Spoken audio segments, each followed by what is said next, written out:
our environment with regards to our water, our food, and the air we are breathing.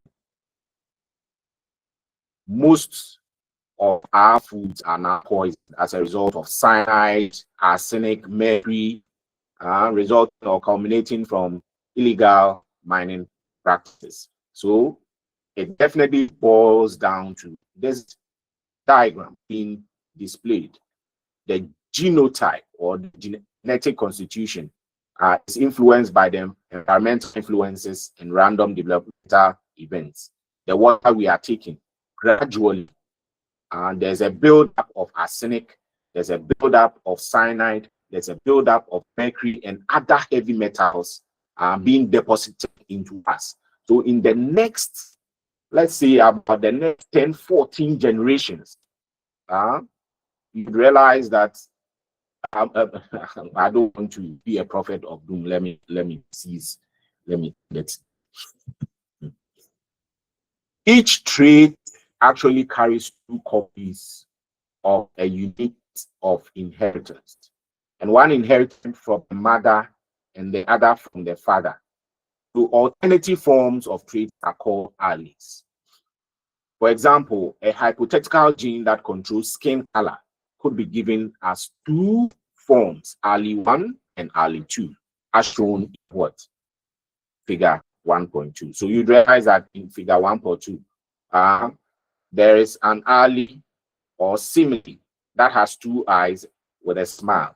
And there's another simile with just 1 eye and a smile.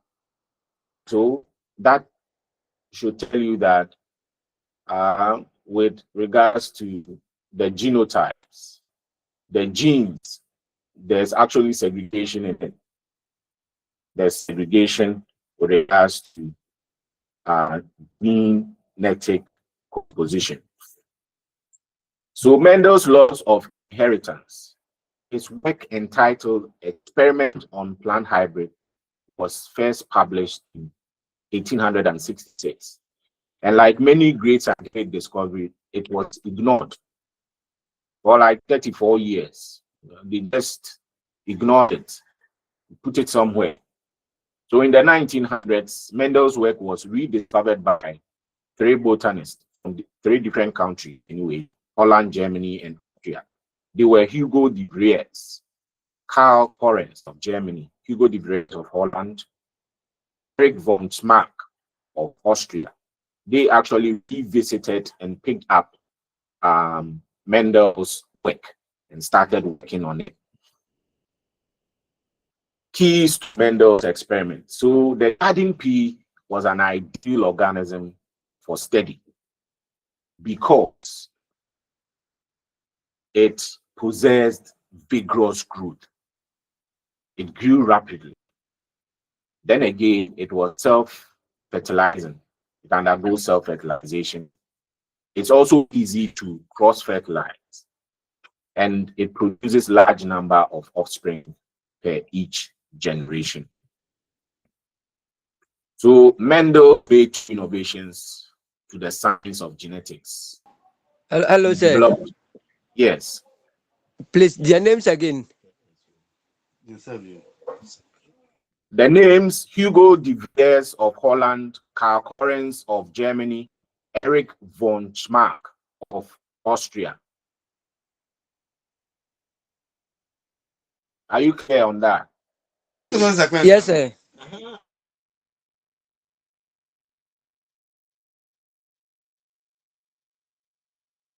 All ears. You have a question? Or can I go on? Yes, sir, you can move on. All right. Please go on.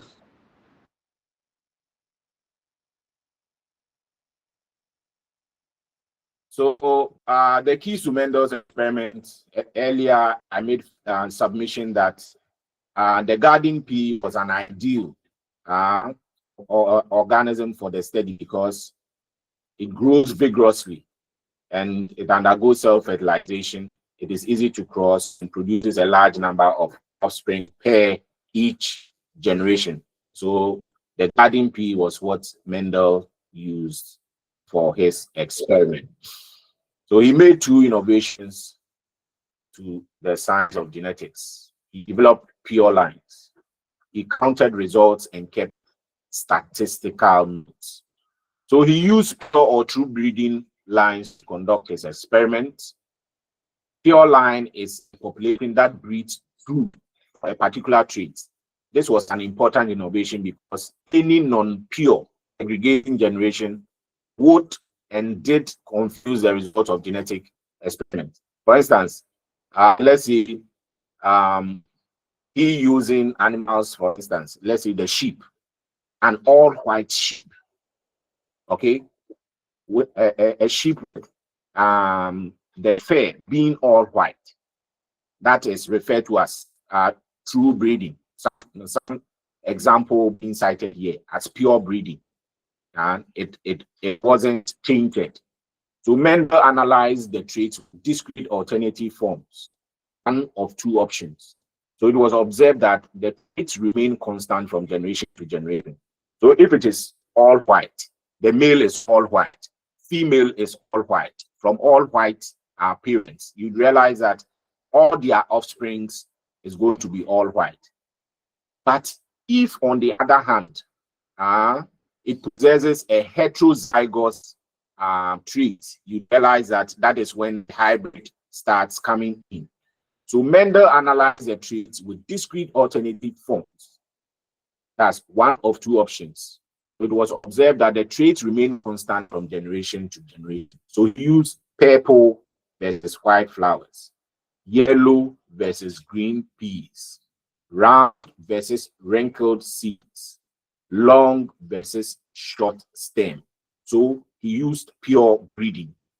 If it is flowers, all white, all purple, then he processed them. And that was what he did with regards to his work. So the monohybrid crosses and Mendel's law of segregation. So before we discuss Mendel's experiment, it's important to understand some key terminologies used in breeding experiments. And these include parental generation. It is always referred to as the P because they mate, the parental generation. This is the true breeding unless stated otherwise. This is the true breeding unless stated otherwise. And it's referred to as what? The gametes. These are the gametes or the genotypes. The genotypes. Progeny of P generation. Progeny is simply the offspring of the parent. Progeny of the P generation. Also referred to as first filial generation, designated with F1. F1. When F1 interbreeds or are selved, F1, first filial generation. Please unmute. Somebody is giving me a feedback. Please unmute. When F1 interbreed or they are selved, the second filial generation is produced.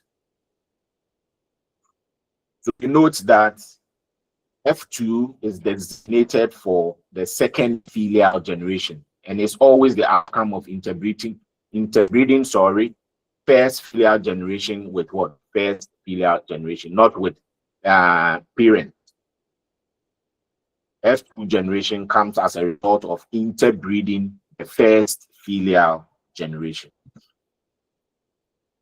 Now let's look at what dominance is. The allele that expresses itself at the expense of an alternate allele. The phenotype that is expressed in the first filial generation from the cross of two pure lines. So let's say you cross a purple and white flower. And at the end of the day, that is the parents, the progenies, you realize a massive amount of white flowers and a very minimal amount of purple flowers. Then we'll see that the dominant flower here is the white flower. Recessive, on the other hand, is an allele whose expression is suppressed in the presence of a dominant allele. So the phenotype that disappears in the F1 generation from the cross of two pure lines and reappears in the F2 generation. Subsequent interbreeding uses third filial generation, fourth filial generation, fifth on that note, and consecutive number of times that you keep what crossing. So subsequent interbreeding produces F3, F4, and F5 generations. A monohybrid cross involves two breeding strains that differ in a single trait. A monohybrid, it has just it's a hybrid, but has one particular characteristic. It involves two breeding strains that differ in a single trait. That is why it is referred to as what? A monohybrid cross. Monohybrid cross. So Mendel's pea plants exhibited the following phenotypes: round seeds or wrinkled seed phenotype. It's either round or wrinkled. Yellow or green seed phenotype. Purple or white flower phenotype. Tall or dwarf plant phenotype. So to determine whether both parents contribute equally to the phenotype of a particular trait in offspring, a set of reciprocal crosses is performed. In Mendelian genetics, offspring of a monohybrid cross will exactly resemble only one of the parents. This is the principle of uniformity in first filial generation. Accounts will say, hey, akoledi ose papa o. Guys will say, we can ingai mami. They look like. So in Mendelian genetics, offspring of a monohybrid cross will exactly resemble only one of the parents. You cannot resemble both parents. It can't be possible. This is the principle of uniformity in first filial generation. That is F1. So per the diagram, you see the parents' generation, that's smooth seed versus wrinkled seeds. And you could see it in the diagram. The first P, the parents, smooth seed, they have smooth seed, and the wrinkled, you realize that the seeds in the P is what? Wrinkled. And when they cross, the gametes they produce, the first filial generation, all smooth seeds. Realize that in the first filial generation, all the seeds were smooth. All the seeds were smooth. But the parental genotype, one smooth and one wrinkled. That means that the smooth had dominance over the wrinkled seed. Now let's look at the self-progeny. That is interbreeding the first filial generation. When you interbreed the first filial generation, right, you realize that the second filial generation, all will be smooth, but you have some amount of what? Wrinkled in them. Under the F2 generation, you realize that out of the 5 seeds, there was one, which was what? Wrinkled. And on the other hand, out of the 5 seeds, okay, there were 2 which were what? Wrinkled. So on the other hand, when you do the statistics, you would have 5,474 smooth seeds and 1,850 wrinkled seeds in the ratio 2.96, basically about 3. You round it off to 3. 3:1. Basically, that is what is going to be 3:1 ratio on the ratio. So you have the parental cross results from Mendel's experiment. You have the parental cross, then the first filial generation phenotype, second filial generation phenotypic ratio, and the second filial generation ratio. You have round seed versus wrinkled seed. First filial generation, you have all round. In the second filial generation, you have 5,474 round seeds and 1,800 and what? 50 wrinkled seeds. So when you do your statistics, you are going to get 2.96 is 1. That's the ratio. On the other hand, you have yellow and green seeds. First filial generation, all will be yellow. Then in the second filial generation, you have 6,022 yellow seeds and 2,001 green seeds. The ratio is going to be 3.01 is to 1. So on the average, 3 is to 1. So red and white flowers, you have all red in the first filial generation. Then you have 705 red flowers, then 224 white flowers. And the second filial generation ratio, you're going to get 3.15 is to 1 is to 1. Tall and dwarf plants, first filial generation, we have all tall. Then in the second filial phenotypic ratio, you have 1,787 tall, then 227 dwarf. The ratio 2.84 is to 1. So you'd realize that the first filial generation, there is dominance. There is dominance actually taking place over the recessive characters. So the recessive characters are being what? Shielded or override. The dominant factors or alleles are overriding the recessive characters. So what is seen in the first filial generation? We always see only one of the two parental phenotypes in this generation. That is why in crossing, it's either you look like your mom or you look like your dad, depending on their genetic makeup. But the F1 possesses the information needed to produce both parental phenotypes in subsequent generations, in the following generations. So the second filial generation always produced a 3:1 ratio. The second filial generation, from the table, you could realize that all were 3:1, 3:1. When you round the 2.9 off, you get 3:1. You get 3:1.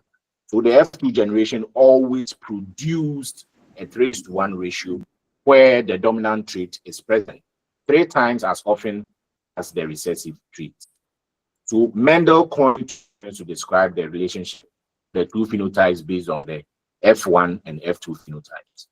These two terminologies are dominant and recessive traits, as described earlier. Please, the person who has not unmuted should mute. Please mute. So that hello, sir. Hello. Hello, sir. Yes. Yeah, please, from the previous table, I can observe that the first all of them, the parental cross, the first parent that will come exerts the dominance. Is it always like that? It's not always the case. It is because they are having dominant alleles. Okay. Yeah. It's because they are having dominant alleles. Is that all right? Okay. Yeah, it's all right. Let me cite a scenario for you. Let's say, are you married? Yes, please. And how many kids do you have? 3 of them, sir. 3 of them.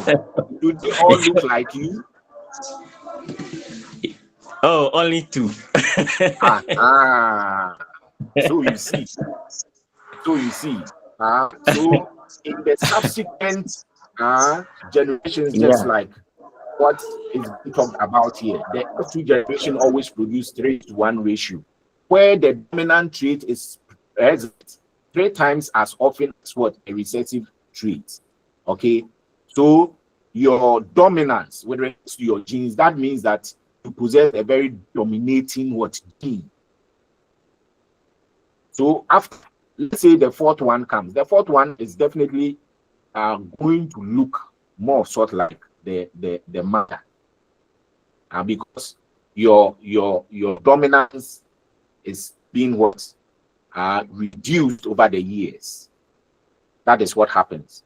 So many geneticists were of the view that why is it that there are certain traits that might emerge in a particular generation, then all of a sudden nobody possesses that generation, but in subsequent generation it might emerge again. Somebody who has a trait for albinism might be a carrier, but maybe on the fourth generation, all progenies that might come up might all be albinos. But in the second and third generation, people will be like, where from this child? Okay, forgetting that their ancestor possessed that albinism trait. So it's either dominant or recessive. It's either dominant or recessive. Okay, so these two technologies are dominant and recessive traits as described earlier. You get my submission, please. Yes, sir. Thank you. All right. Hello, You're most sir. welcome. Yes. With a follow-up question, what will happen, or if you find yourself in a situation where the parents, your F1 generation, doesn't possess anything from both parents, like a man and a woman married, their firstborn, I think that's the F1 generation, should at least have either from the father or from the mother. What will happen if the first child doesn't look like any of the parents? And nothing will happen. So in that instant, which allele is dominating? Is it the father or the mother? Because the child has nothing of the father, nothing of the mother. Yes, so there's also the possibility of a 50-50 trait balance. Okay, there'll be a neutrality here. So that progeny in the F2 generation during self-breeding. If that progeny, that first filial generation, gives birth in the near future, you'd realize that his or her first filial generation, progeny, would look exactly like any of the two parents. It will happen. Okay. Thank you, sir. You are most welcome. Can I continue? Yes, sir. You can continue. Thank you. All right. Please unmute. Okay. So Mendel's conclusions were that, based on the outcome of the monohybrid cross he performed, he concluded that hereditary determinants are of a particulate nature. And these determinants are called genes. These determinants are called genes. There's no way that the fact that you don't look like your mother or your father, you don't possess any of their genes. You might pick maybe their fingernails and how their fingernails look like. You might pick how, in some instances, even their posture with regards to maybe a stubbed nose or an aquiline nose. Okay, so each parent has a gene pair in each trait that is studied. So the first filial generation from a cross of two pure lines contains one allele for the dominant phenotype and one for the recessive genotype. So the fact that males produce XY chromosomes and females producing XX chromosomes, right? It is a probability, it's just chance, per chance. So it doesn't necessarily mean that a female is producing only a female offspring. Okay, and that you want to go elsewhere and see whether you can produce male offspring, my friend, you continue producing female if you go. So it's a probability. Anything occurs. Anything occurs. It's not sure. So these two alleles comprises the gene pair. These two alleles comprise the gene pair. One member of the gene also segregates into a gamete. Thus, each gamete only carries one member of the gene pair. Then again, the gametes unite at random and irrespective of other gene pairs involved. They unite at random, irrespective of what other gene pairs that are involved. That is why in a particular family, they'll be like, we are all, excuse me to say, normal human beings. But where from this child, who would say is having Down syndrome? The genes don't actually despise. Okay, they just meet at random, irrespective of the other gene that's parent. They don't segregate. They just meet. So whatever you get, you take it like that, because they are all gifts from God and from Mother Nature. Hello, sir. Yes. Yes, with this Down syndrome thing that you just mentioned, I read from some of the journals that if you have abnormal chromosomes, let's say 47 chromosomes, then it can lead to Down syndrome. Exactly. Yes. So does it equate to what that James? If you can go back to the last slide that you just flipped off. Yes. No, I think yes. Gametes unite at random and irrespective of the other genes pair involved. So you should please let's be mindful here. It is normal human beings that actually generate these sort of individuals. Okay, it doesn't necessarily mean that in a normal human being you might have some genes which might be impaired. Our members who are minors, do they have such deformities as we are recording in our hospitals now? They don't. Because of what? The environmental factors that is playing on them, it has affected their genes. And that offspring that are being born are now deformed. In the near future, they would have limbs emanating. About one person will have about 4-6 hands, limbs emanating as a result of what? On random mating. As a result of what? Impairment in their genes. They are normal human beings, but as a result of their lifestyle and environmental factors playing down on them, that's affected their genes. And when they mate, they are going to produce such individuals. But they have no idea. Okay, so the environment plays a critical part. The food we eat actually plays a typical part. Is that right? Yeah, yes, sir.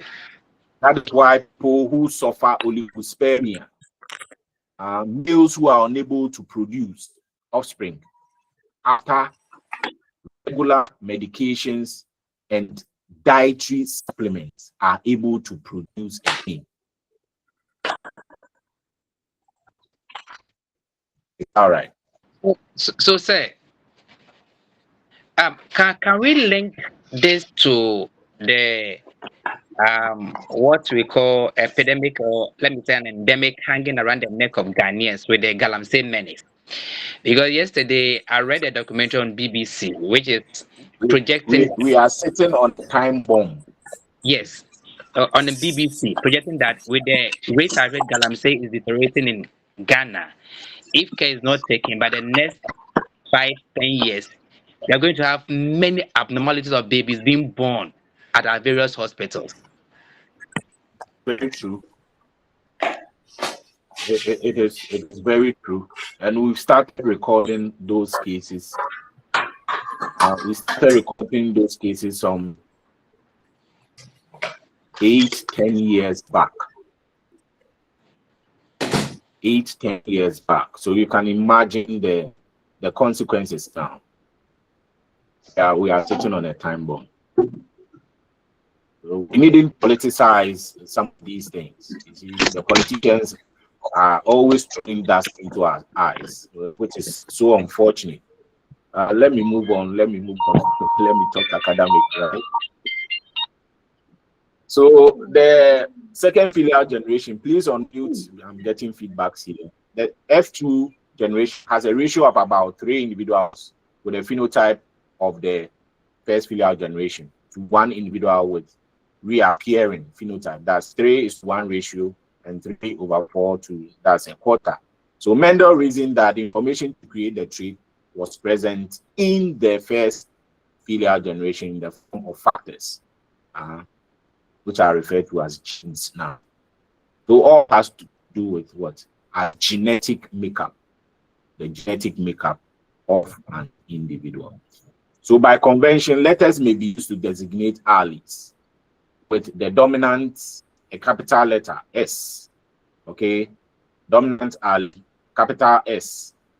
When you have capital S and the recessive is lowercase, let's say S, small s, or capital A, small a, okay? Dominant. Anywhere you come by these letters, when it is capital A, you know that it is what? Homozygous dominant. Capital E, small e, and they are together, realize that it is what? Heterozygous what? Co-dominant. Small a, you know that it is what? Homozygous recessive. Right. So individuals with identical alleles are said to be homozygous for that gene. Example, genotype SS, capital S, and small s, because all their gametes will have the same allele for this trait. Individuals with different alleles are heterozygous. Example, capital S, small s, because half of their gametes will contain allele and half the other. Okay? And half the other. Half contain capital S, and another half will contain what? Small s. So dominant allele versus recessive allele. So with the genotypes, you realize that there's a small s, there's a capital S, homozygous, as we discussed earlier.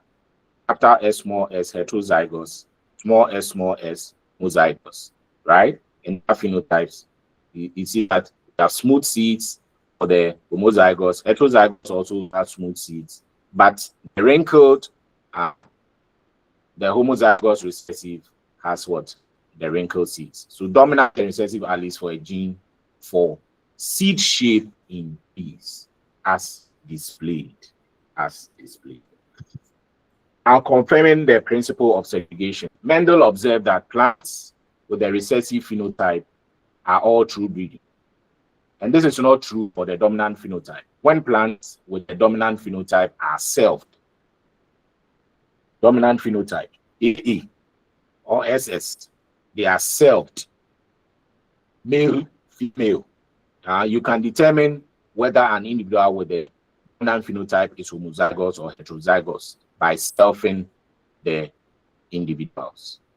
When you mate them, genetic crossing, that is when you can confirm the principle of segregation. Segregation simply means what? Trying to put apart or divide. So F2 generation, self-fertilizations, you have pure breeding, SS, and heterozygous, SS. So when they breed, the third progeny, all smooth seeds for the third progeny, then 3/4 smooth, 1/4 wrinkled, that is both kinds, right? Determining the genotypes of the F2 second filial generation smooth progeny of plants grown from the smooth seeds. So This is what is observed at the end of the day. So a more common way to determine an individual with a dominant phenotype is homozygous or heterozygous is to perform a test cross. By definition, you must cross the individual with one that is homozygous recessive. Capital S, mating with a small s. So you must cross the individual with one that is what? Homozygous recessive. The homozygous recessive is the small s. So a test cross allows one to determine the alleles carried by the F1 parent. And it is so because the test cross parent can only contribute the recessive allele and is always homozygous recessive. Phenotypes of the resulting progeny allow you to determine the genotype of the F1 parent. So genetic analysis predates Gregor Mendel, but Mendel's laws form the theoretical basis of our understanding of the genetics of inheritance. He made innovations to the science of genetics. Then he developed pure lines, counted his results, and kept statistical notes on them, just like what we saw in the tables and in those diagrams. So Mendel used pea plants in his experiments, and those pea plants had the following characteristic phenotypes: round or wrinkled seed phenotype, yellow or green seed phenotype, purple or white flower phenotype, tall or dwarf phenotype. Again, he analyzed traits with discrete alternative forms, one of two options. It was observed that traits remain constant from generation to generation. One of the two parental phenotypes in this generation is always seen, but the F1 possesses the information needed to produce both parental phenotypes in the following generations. I am tall. My father is tall. Okay, all my siblings are tall, but our generation, our progenies, my nephews and nieces, they are taller than me. Two generations always produce a 3:1 ratio where the dominant trait is present 3 times as often as recessive trait, 3:1. So all of them are taller than I am, with the exception of a particular one. Okay, the exception of a particular sibling of mine whose progeny I am taller than. Okay, so that informs the 3:1 ratio here.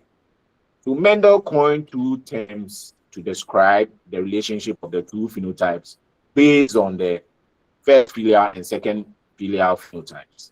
So these 2 terminologies are dominant and recessive traits as described earlier. So that ends session 1. We are moving on to session 2 of unit 1. The cell cycle and cell division. The cell cycle and cell division. So by the end of this session, you should be able to explain the cell cycle machinery, discuss the processes involved in cell division. So what is cell cycle or cell division? It is a series of events that take place in a cell leading to its division and duplication of its DNA to produce 2 daughter cells. So in bacteria, which lack a cell nucleus, the cell cycle is divided into the B, C, and D periods.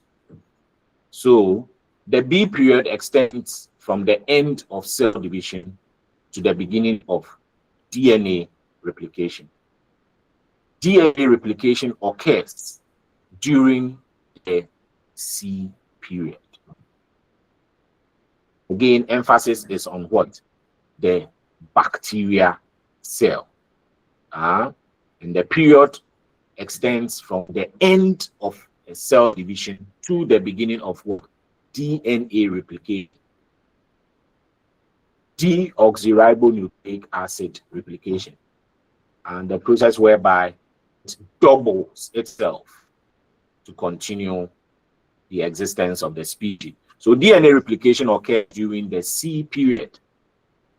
The D period refers to the stage between the end of DNA replication and the splitting of the bacterial cell into two daughter cells. The splitting of the bacterial cell into two daughter cells. So in cells with a nucleus, as in eukaryotes, the cell cycle is also divided into three periods: interphase, the mitotic phase, and cytokinesis. In cells with a nucleus, we are now moving away from the bacterium, the bacterial cell, the bacterium cell, and moving with alacrity to either plant or animal cell. In cells with a nucleus, as eukaryotes. Eukaryote simply means cells with what? True nucleus. Eu means EU. EU is true. Karyote, karyon is nucleus. Those cells or organisms with what? True nucleus are referred to as what? Eukaryotes. So the cell cycle is also divided into three periods: interphase, the mitotic phase, and the cytokinesis. During interphase, the cell grows, and we normally refer to that stage as what? The resting stage. During interphase, the cell grows, accumulating nutrients needed for mitosis. It gathers all the energy that it is required to absorb. It is in hibernation mode. It gathers all that it needs. So immediately it spells out for the next stage. It is able to complete the cycle. So during interphase, the cell grows, accumulating nutrients needed for mitosis, preparing it for cell division, and duplicating its DNA. So during the mitotic phase, the chromosomes separate. The chromosomes separate. The chromosomes separate, sorry. During the mitotic phase, the chromosomes separate. During the final stage, cytokinesis, the chromosomes and the cytoplasm separate into two new daughter cells. During the final stage, cytokinesis, the chromosomes and cytoplasm separate into two new daughter cells. To ensure the proper division of the cell, there are control mechanisms known as cell cycle checkpoints. The cell division cycle is a vital process by which a single-celled fertilized egg develops into a mature organism, like amoeba, for instance, as well as the process by which hair, skin, blood cells, and some internal organs are renewed. You take off your hair and it regrows again. You get a cut and the skin heals. Blood is being replaced every now and then. Red blood cells are being formed every now and then as a result of what? Cell division cycle. Now let's talk about the stages of the cell cycle. Let's talk about the stages of the cell cycle. The cell cycle consists of four distinct phases. D1 phase, S phase, that is synthesis. G2 phase, collectively known as interphase, the M phase, referred to as what? Mitosis. So how many distinct phases? 4. G1, G2, S, and M. G1 moves to S. Then from S, you move to G2, then M phase. Those are the stages of cell cycle. So the M phase is itself composed of 2 tightly coupled processes, karyokinesis, in which the cell's chromosomes are divided, and cytokinesis, in which the cell cytoplasm divides, form 2 daughter cells. So activation of each phase is dependent on the proper progression and completion of the previous one. If the previous one doesn't complete, there wouldn't be a progression. Cells that have temporarily or reversibly stopped dividing are said to have entered a state of quiescence called GO phase. So the figure below illustrates the phases of the cell cycle. So the first phase is G1. In G1 phase, you realize that the cell grows and doubles in size.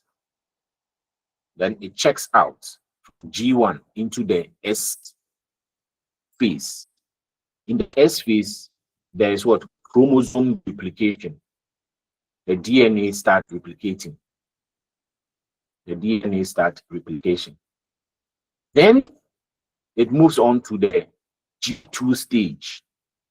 G2 stage over here, it is what? DNA is referred to as what?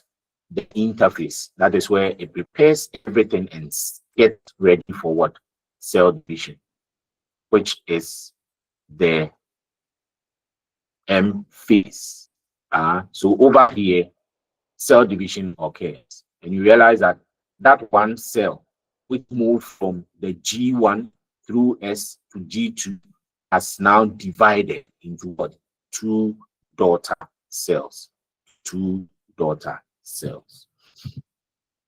Now GO is a resting phase where the cell has left the cycle and has stopped dividing. The cell cycle starts with this phase, and the word post-mitotic is sometimes used to refer to both quiescent and senescent cells. Now, Hello, sir. Yes. Please, what are quiescent and senescent cells? Quiescent means what? They are quiet. Okay. Okay? They are quiet. That's a resting. Resting, yes. Senescent. They are quiet, but on hibernation, that doesn't mean that they can't do anything. They are preparing themselves for the other stage. All right. So Thank you very much. Non-proliferative, that's non-dividing cells in multicellular eukaryotes generally enter the quiescent. That's the GO stage. Please. Come again. Please, the gene. What does that gene stand for? The J1, the G2, the G. The gene. What does it stand for? Generative.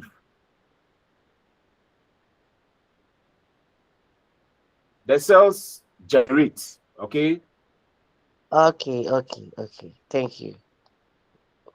So they enter the quiescent GO state from G1 and may remain quiescent for long periods of time, possibly indefinitely, as it's often used in the case for neurons. And this is very common for cells that are fully differentiated. So cellular senescence occurs in response to DNA damage and external stress, and usually constitutes an arrest in the G1 state. So some cells enter the GO phase semi-permanently because it's a resting stage after it carries on, and are considered post-mitotic. Some liver, kidney, stomach cells are typical example. So many cells do not enter this stage, okay, and continue to divide throughout an organism's life. Example, the epithelial cells, the skin cells. Not every cell that enters this stage. It's not every cell.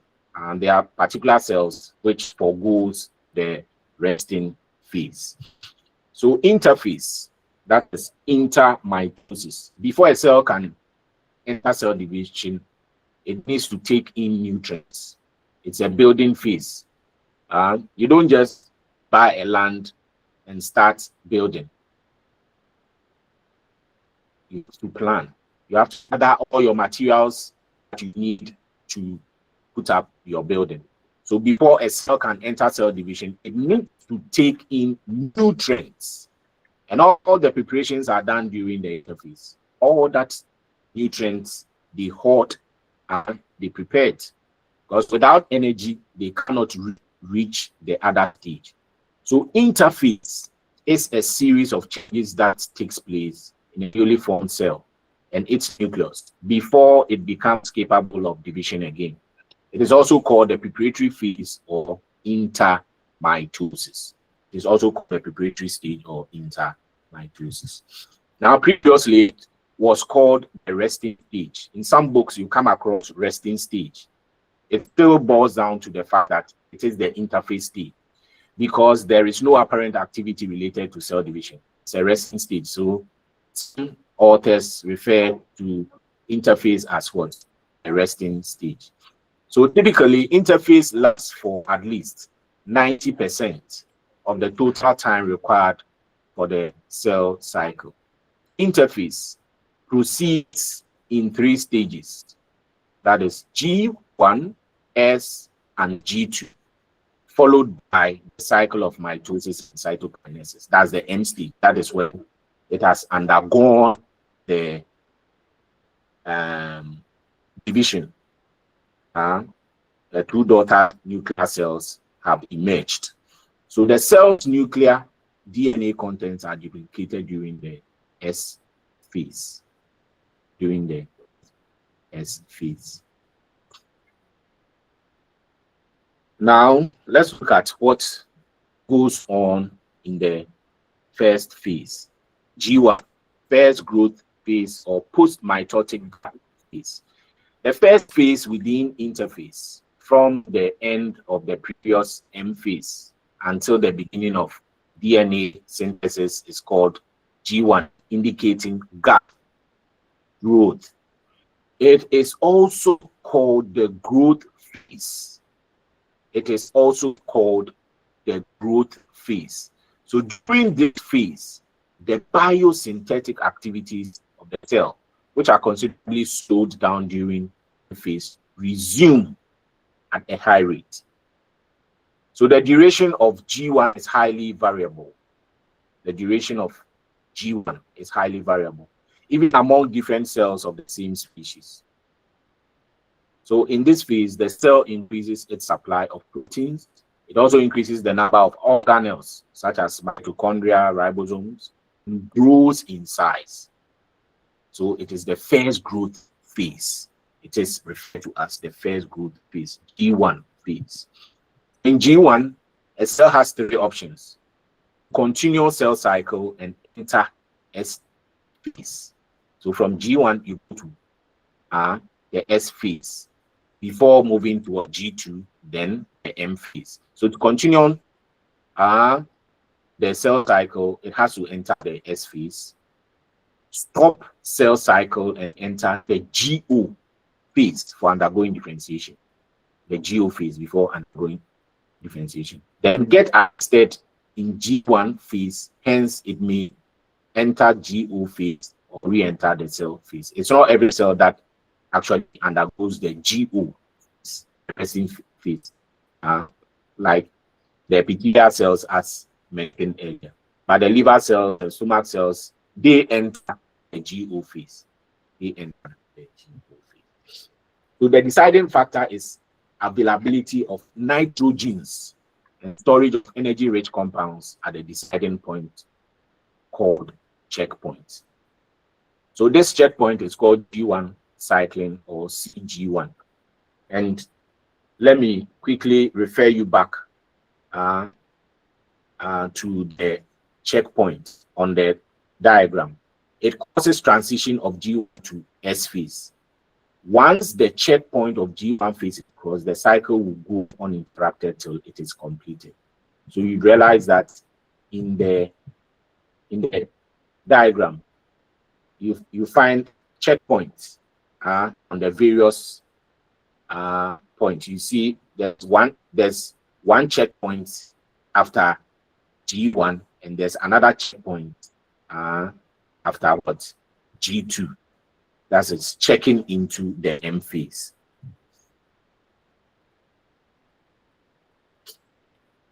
So it transitions of G1 to S phase. That is the it causes transition of G1 to S phase. So once the checkpoint of G1 phase is crossed, cell cycle will go uninterrupted until it is completed. Then comes in the S phase, DNA replication. The ensuing S phase starts when DNA synthesis commences. And when it is complete, all of the chromosomes have been replicated. They have doubled. So you have a double number of chromosomes in there. That is, each chromosome has 2 sister chromatids.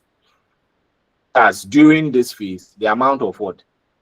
DNA in the cell has effectively doubled, getting ready for the task ahead. So the ploidy of the cell remains the same. Rates of RNA, ribonucleic acid transcription, and protein synthesis are very low during this phase, during the S phase.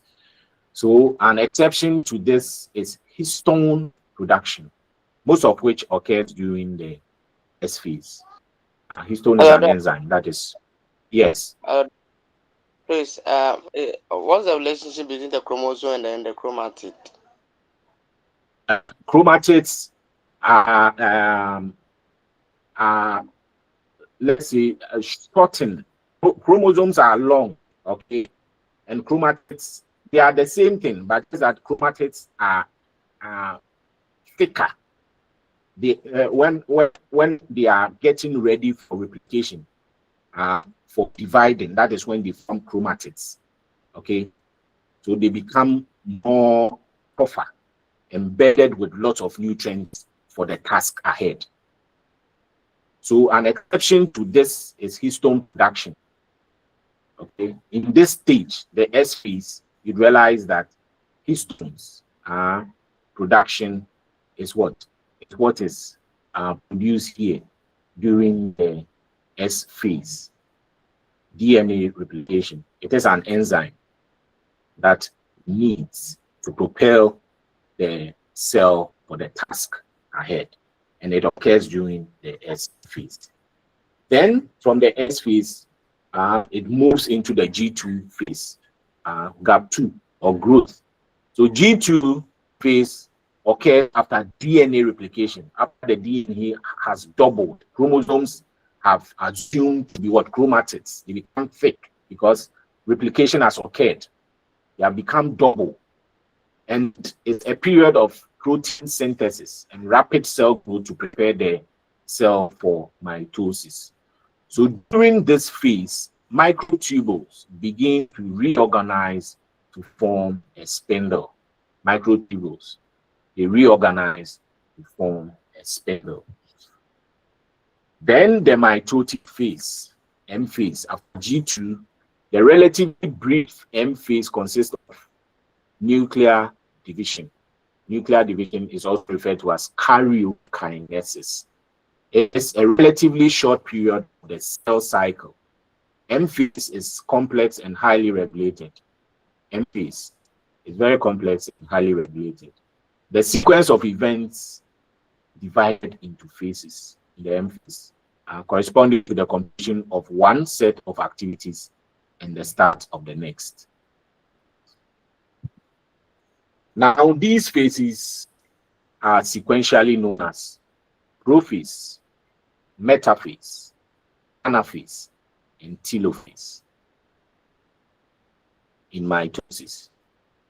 And we would have in meiosis, we have prophase, metaphase, anaphase, and telophase. Then we have meiosis 1 and meiosis 2. Definitely talk about it. So let's see how it progresses, taking it one after the other. So in animals, mitotic cell division is only seen in diploid somatic cells, while in the plants, mitotic divisions can be seen in both haploid and diploid cells. It is also called equational division, as the numbers of chromosomes in parent and progeny cells are the same. Mitosis is the process by which a eukaryotic cell separates the chromosomes in its cell nucleus into two identical sets in two nuclei. So during the process of mitosis, the pairs of chromosomes condense and attach to fibers that pull the sister chromatids to opposite sides of the cell. The events that characterize mitosis as follows: prophase. So, as discussed earlier, we have prophase, we have metaphase, we have anaphase, then we have telophase. So we are taking it one after the other. Prophase. It follows the S and G2 phases of the interphase.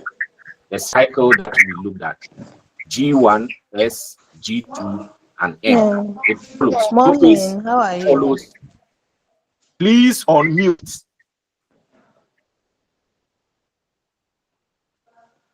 Follows the S and G2 phases of interphase. So the centrioles now begin to move towards opposite poles of the cell. So in prophase, chromosal material condenses to form compact mitotic chromosomes. That is the chromatids. The chromosal materials, the chromosomes they condense to form compact mitotic chromosomes, referred to as chromatids. So initiation of the assembly of mitotic spindle with the help of the microtubules emerge. Then cell organelles like Golgi apparatus or Golgi complexes, endoplasmic reticulum, be it smooth or rough, nucleolus, and the nuclear envelope will disappear in prophase. And that is what occurs. So here we go, stages in showing shape and position of chromosomes as they pass through the phases. So in prophase, you'd realize that all the chromosomes have shortened and thickened. In early metaphase, you realize that they form along what? The spindle fibers in early metaphase. Then they align themselves onto the spindle fibers. They all move towards one direction on the equator. Then in anaphase, and the spindle fibers start dividing at a point referred to as the centromere, at the centromere. Then in cytokinesis or telophase, during that stage, you realize that they start forming new cells. Then apparently they divide into two daughter new cells. So these are the stages of mitosis as discussed earlier. So we move on to metaphase. The chromosomes are spread through the cytoplasm of the cell. Then condensation of chromosomes is completed, and they can be observed clearly under the microscope. That is during the metaphase stage. So this is the stage at which the morphology of the chromosome is most easily studied because they become visible. They are thickened. At this stage, metaphase chromosome is made up of two sister chromatids. The pair, two sister chromatids, which are held together by the centromere, as we saw in the picture. So the centromere serves as the site of attachment of spindle fibers to the chromosomes. Then the chromosomes are moved into position at the center of the cell. At the center of the cell, you see the chromosomes. They're moving from early metaphase. You realize that they now align themselves to the center. They are all at the equator.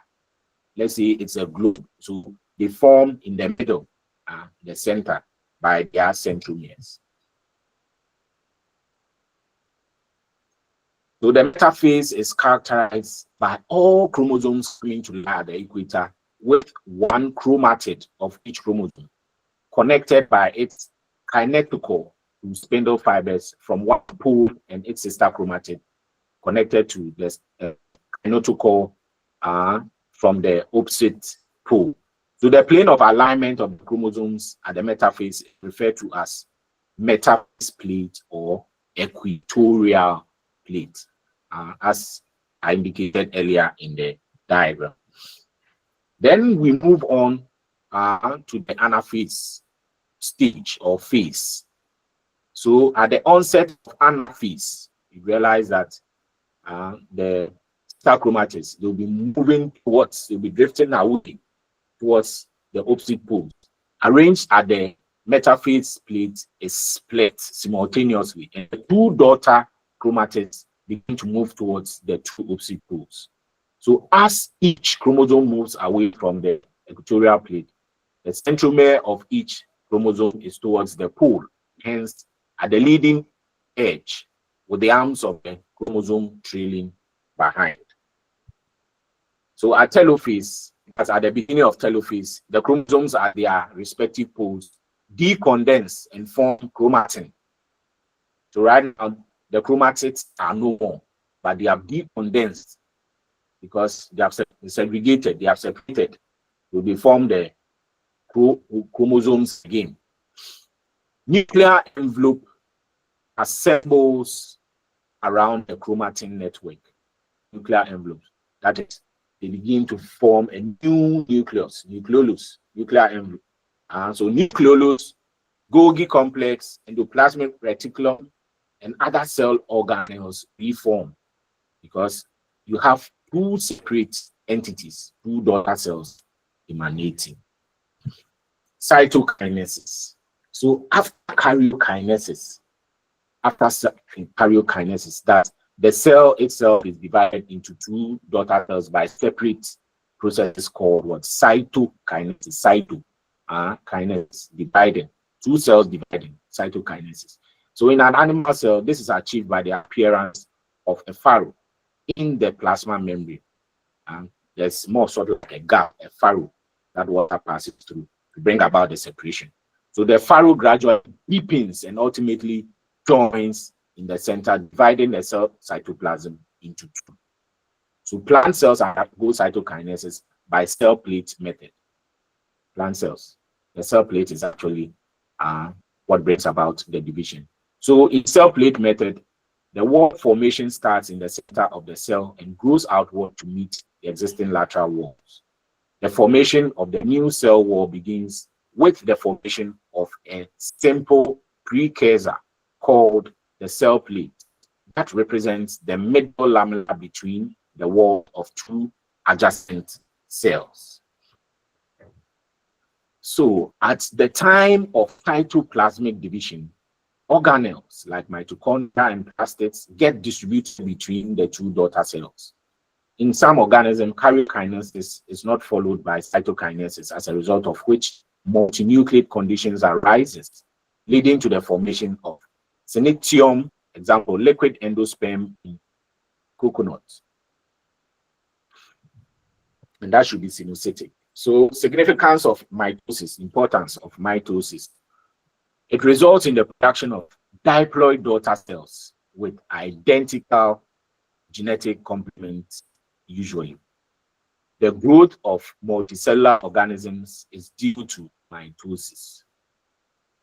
Cell growth results in distributing the ratio between the nucleus and the cytoplasm. Therefore, cell divide to restore the nucleocytoplasmic ratio. So mitosis is important in cell repair.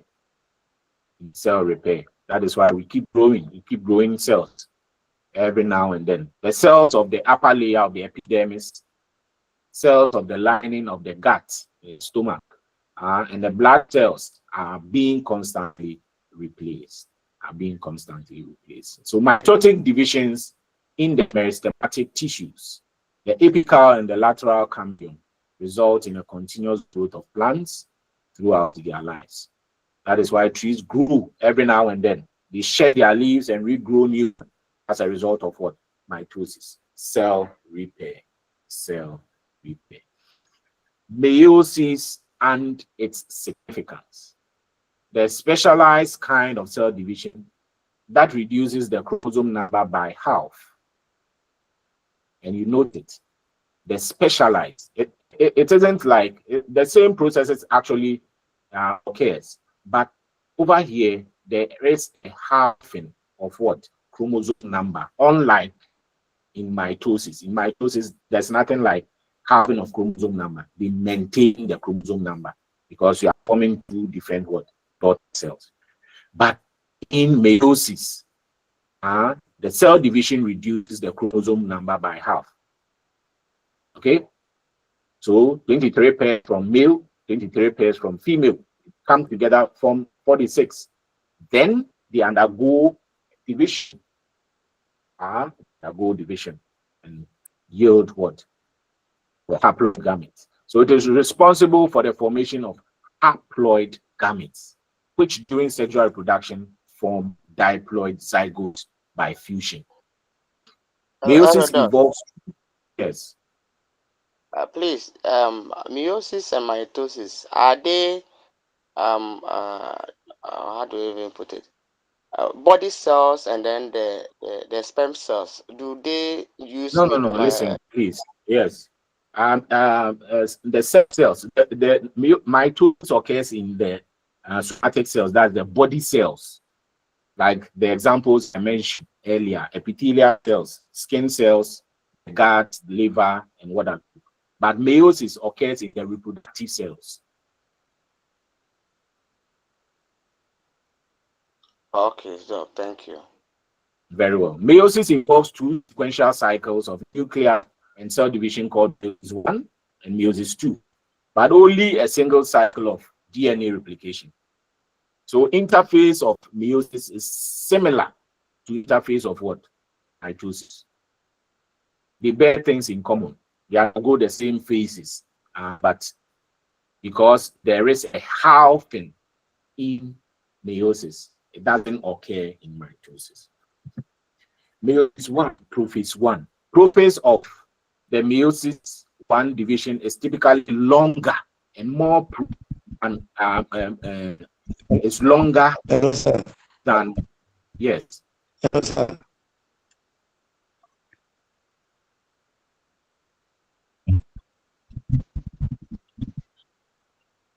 Hello? Yeah, sir, please. I have a question. Please go ahead. Please, I want to know the difference between the haploid cell and the haploid cell. Diploid and haploid. Haploid and diploid. Diploid means di is 2. Okay, di is 2. Haploid means it is half. So humans have what? 46 chromosomes. That is what? Diploid, number of chromosomes. But it is half. That is haploid. During mating, it is not only one party that supplies the gametes. It is both parties. Okay, so chromosome, the same number of chromosome number coming from both parents meet. Exactly. Haploid is a half number of, let's say, the diploid. Exactly. So whilst it is 46, 46 chromosomes is diploid. Its haploid is going to be what? 23. Halving. Okay.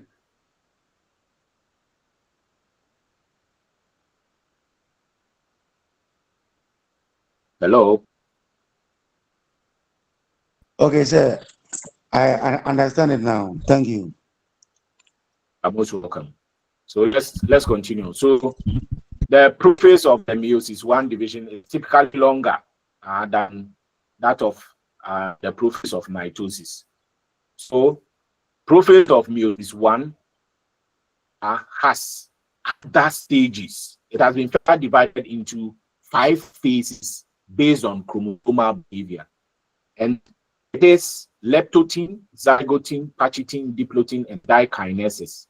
All these occur in prophase 1 of meiosis before you go to metaphase 1 of meiosis. So you'd realize that in mitosis, prophase of mitosis doesn't have these phases as discussed in meiosis. That is why prophase 1 of meiosis tends to be longer than that of prophase of mitosis. So let's take it one after the other. In the leptotin stage, chromosomes become gradually visible under the light microscope and is referred to as the bouquet phase. That is leptotin. Then in the zygotin, the homologous chromosomes start pairing together and form synaptimal complex or tetrad by synapses. They form chromatids. They merge. That is the zygotin. They are forming zygotes. Then in the pachytin, there's appearance or recombination of nodules crossing over. The crossover occurs between non-sister chromatids of the homologous chromosomes. Diplotin, dissolution of the synaptomal complex, recombined chromosomes of the tetrad separate from each other except at the site of what? Crossovers. And these X-shaped structures are called chiasmata. Chiasmata formation occurs at the diplotin stage of prophase 1 of meiosis.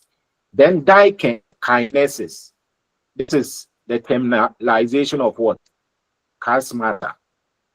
It terminates the chiasmata. Chromosomes are fully condensed. They form the chromatids. Meiotic spindle is assembled to prepare the homologous chromosomes for separation. So by the end of dikinesis, the nucleolus, nuclear envelope, will what? Disappear. It will break down by dikinesis. So all these phases inform prophase 1 of meiosis.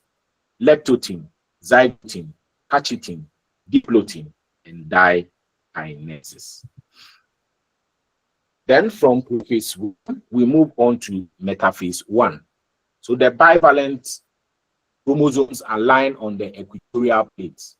The bivalent chromosomes, they align on the equatorial plates. That's like what occurs in mitosis. They've aligned themselves at the equator.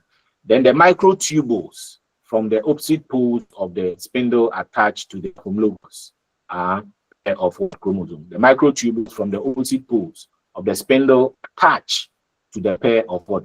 Homologous chromosomes. Then we move on to anaphase 1. So we realize that the longest phase is only in what? Prophase with meiosis 1. The longest phase is prophase because it has to go through all those stages. But the subsequent stages are very, very brisk, very short. The homologous chromosomes separate at anaphase, while the sister chromatids remain associated at their centromeres. Then at telophase, the nuclear membrane and nucleolus reappear after breaking down during prophase. They reappear at telophase because meiosis doesn't occur in one cycle. We move on to the next cycle, which is meiosis 2. So the nuclear membrane and nucleolus reappear. Cytokinesis follows telophase 1. So although in many cases the chromosomes do undergo some dispersion, they move randomly to various parts, they do not reach the extremely extended state of the interphase nucleus. So the stage between the two mitotic divisions is called interkinesis and is generally short-lived, very, very short. It's a very brief period. So interkinesis is followed by prophase 2. Interkinesis immediately after telophase one of meiosis, interkinesis takes place, but it is very brief. All you realize, prophase 1 has begun, prophase 2 has begun, and it's much simpler, a much simpler prophase than prophase 1. Prophase 2 of meiosis is very, very simple. It doesn't take so much time. So meiosis 2, it resembles a normal mitotic division, unlike meiosis 1. Meiosis 2 resembles what actually takes place in mitosis. So prophase 2, meiosis 2 is initiated immediately after cytokinesis or interkinesis. So the nuclear membrane disappears by the end of prophase 2. Then the chromosomes again become compact. The chromosomes again become compact because they need to align on the equatorial plate. They need to align themselves on the equatorial plate to bring about division in the subsequent phases. So at metaphase 2, at this stage, the chromosomes align at the equator, and the microtubules from opposite poles of the spindle get attached to the kineticals of sister chromatids. Anaphase 2, splitting of the centromere of each chromosome. Splitting of the centromere of each chromosome. Chromosomes move toward opposite poles of the cell. Chromosomes move toward opposite poles of the cell. Then telophase 2, the two groups of chromosomes once again get enclosed by a nuclear envelope. Telophase, the nuclear envelope starts reforming, so that because you are at the verge of creating new cells. So cytokinesis follows, resulting in the formation of 4 haploid daughter cells. In mitosis, you have 2 daughter cells, but after telophase 2, you have 4 significance of meiosis. By meiosis, conservation of specific chromosome number of each species is achieved across generations in sexually reproducing organisms. And it also increases the genetic variability in the population of organisms from one generation to the next. So variations are very important for the process of evolution. The cell cycle and cell division in revision are the series of events that take place in a cell, resulting in its division and duplication of its DNA to produce 2 daughter cells. In cells with a nucleus, as in eukaryotes, the cell cycle consists of 4 distinct phases. The G1 phase, GAP1 or growth 1 phase, the S phase, the synthesis phase, G2, collectively known phase, popularly referred to as mitosis. So M phase is itself composed of 2 tightly coupled processes, mitosis and meiosis. Karyokinesis, in which the cell's chromosomes are divided, and cytokinesis, so in which the cell cytoplasm divides, forming 2 daughter cells. Activation of each phase is dependent on the proper progression and completion of the previous one. So to ensure the proper division of the cell, there are control mechanisms known as cell checkpoints, as we saw on the diagram. The 2 checkpoints, one checking out to S phase, and the other checking up to the M phase, G2 checking up to the M phase. So that ends the second session. We are moving on to the third session. And the third session is sex determination. Sex determination. So by the end of this session, you should be able to explain primary sex determination and understand and explain the concept of secondary sex determination. Primary and secondary sex determination. primary sex determination is the determination of the gonads. In mammals, primary sex determination is strictly chromosomal and is not usually influenced by the environment. It's not usually influenced by the environment. So in most cases, the female is XX and the male is XX. Hello, sir. XY, sorry. Hello, sir, please. What is gonads? Gonads are the reproductive cells or organs, okay? Okay, so I'm listening. All right. Every individual must have at least one X chromosome, be it male, be it female. And since female is XX, each of her eggs has a single X chromosome. So the male being XY can generate two types of sperm. Half bear the X and half the Y. So if the egg receives another X chromosome from the sperm, the resulting individual is XX from ovaries and is female. If the egg receives a Y chromosome from the sperm, the individual is XY and forms testes and is male. So the Y chromosome carries a gene that encodes a testis determinant.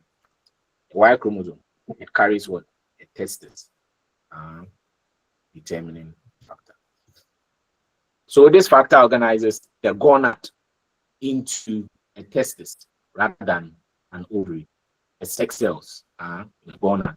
So a person with 5 X chromosomes and 1 Y chromosome would be male. Furthermore, an individual with only a single X chromosome and no second X or Y, that is X, will develop as a female and begins making ovaries.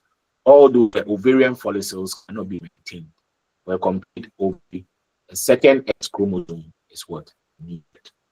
Second X chromosome is needed. That is why some individuals, right? Some females, for their lifespan, no matter the number of men that might mate with them, they will never ever get pregnant because they have just an X chromosome being replaced with an O. So that individual never produce and never ever produce. So secondary sex determination. Okay, so continue. I think I've gotten the understanding. If we do that, we will not finish you. So let's get to a certain point before it starts coming. Anyway, I wouldn't. When you have questions, you just come up with it so that I clear your minds. Okay. Sure, sir. Please, let's go. Secondary sex determination affects the bodily phenotype outside the gonads. So a male mammal has penis, semivesicles, and prostate gland. A female has a vagina, cervix, uterus, oviducts, and mammary glands. So in many species, each sex has a specific size, vocal cartilage, and musculature. So these secondary sex characteristics are usually determined by hormones secreted from the gonads. So, however, in the absence of gonads, the female phenotype is what generated. The general scheme of mammalian sex determination is shown in the figure to display.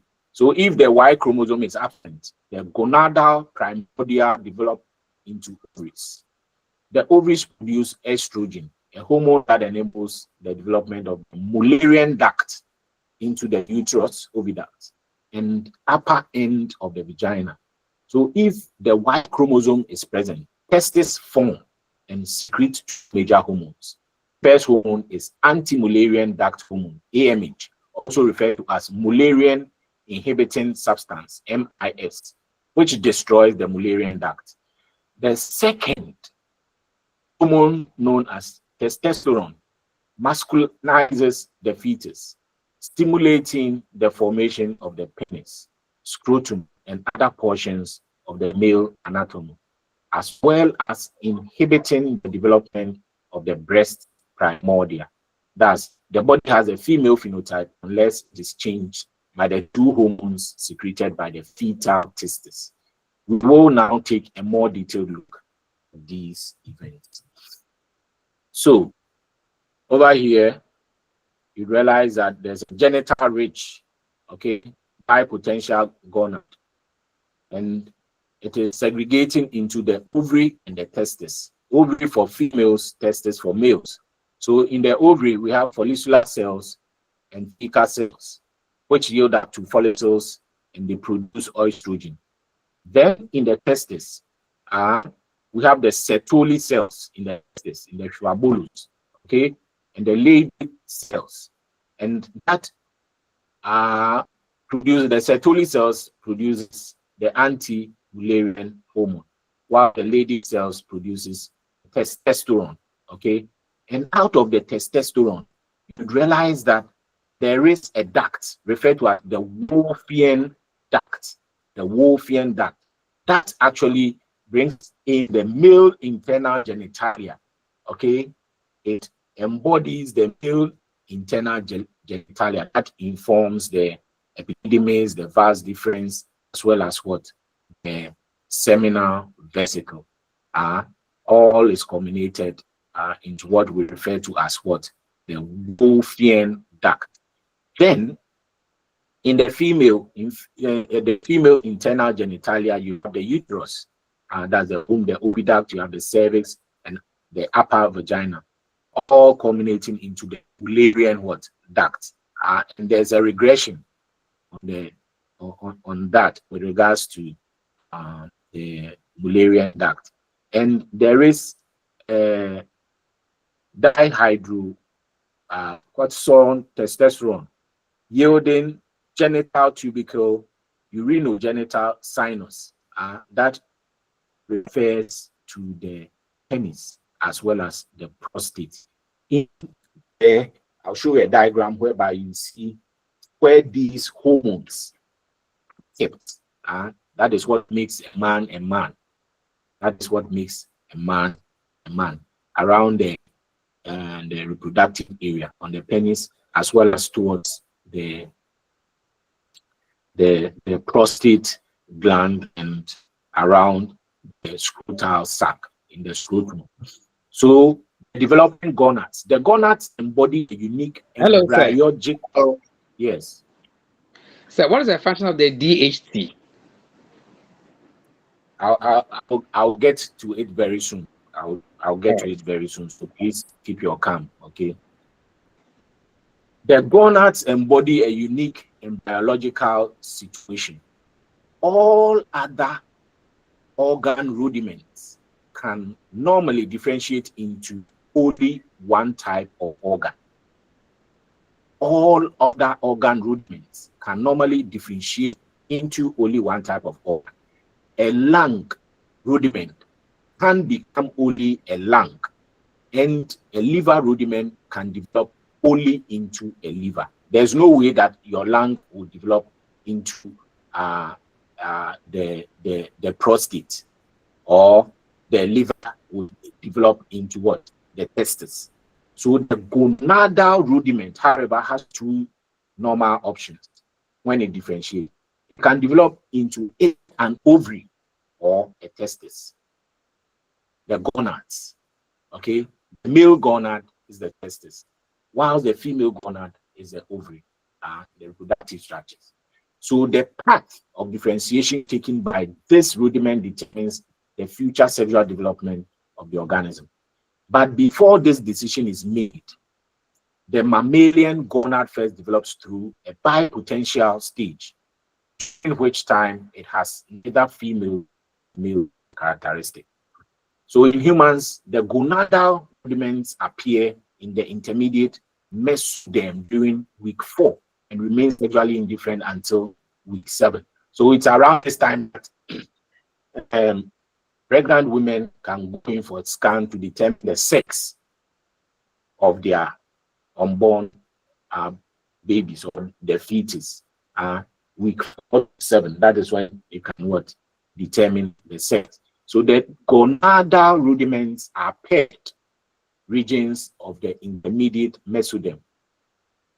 They form adjacent to the developing kidneys. The ventral portions of the gonadal rudiments are composed of the genital ridge epithelium.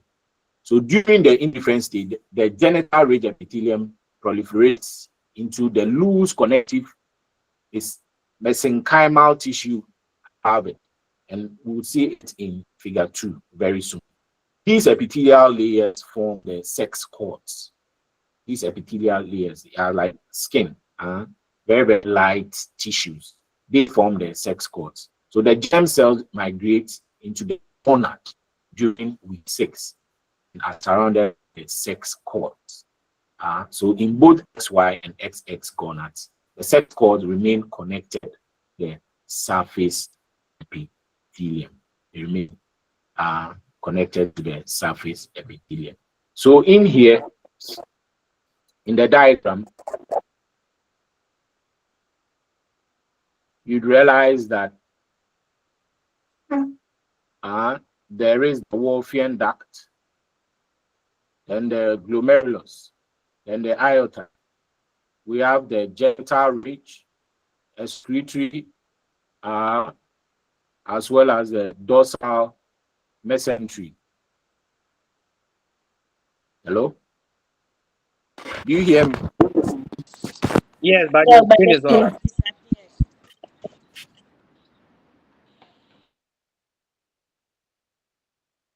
The screen is off. The screen is off, but we can hear you. Yeah. Wow. Okay.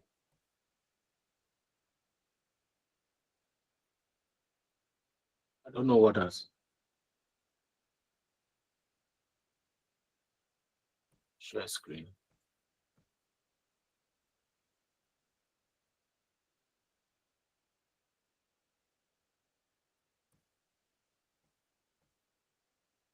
Are we back? Yes, now it's clear. All right, so this differentiation of the human gonads as shown in transverse section. Okay, so this is actually what pertains, okay, in the fetus during the 4 weeks, 6 weeks, and it is very visible in your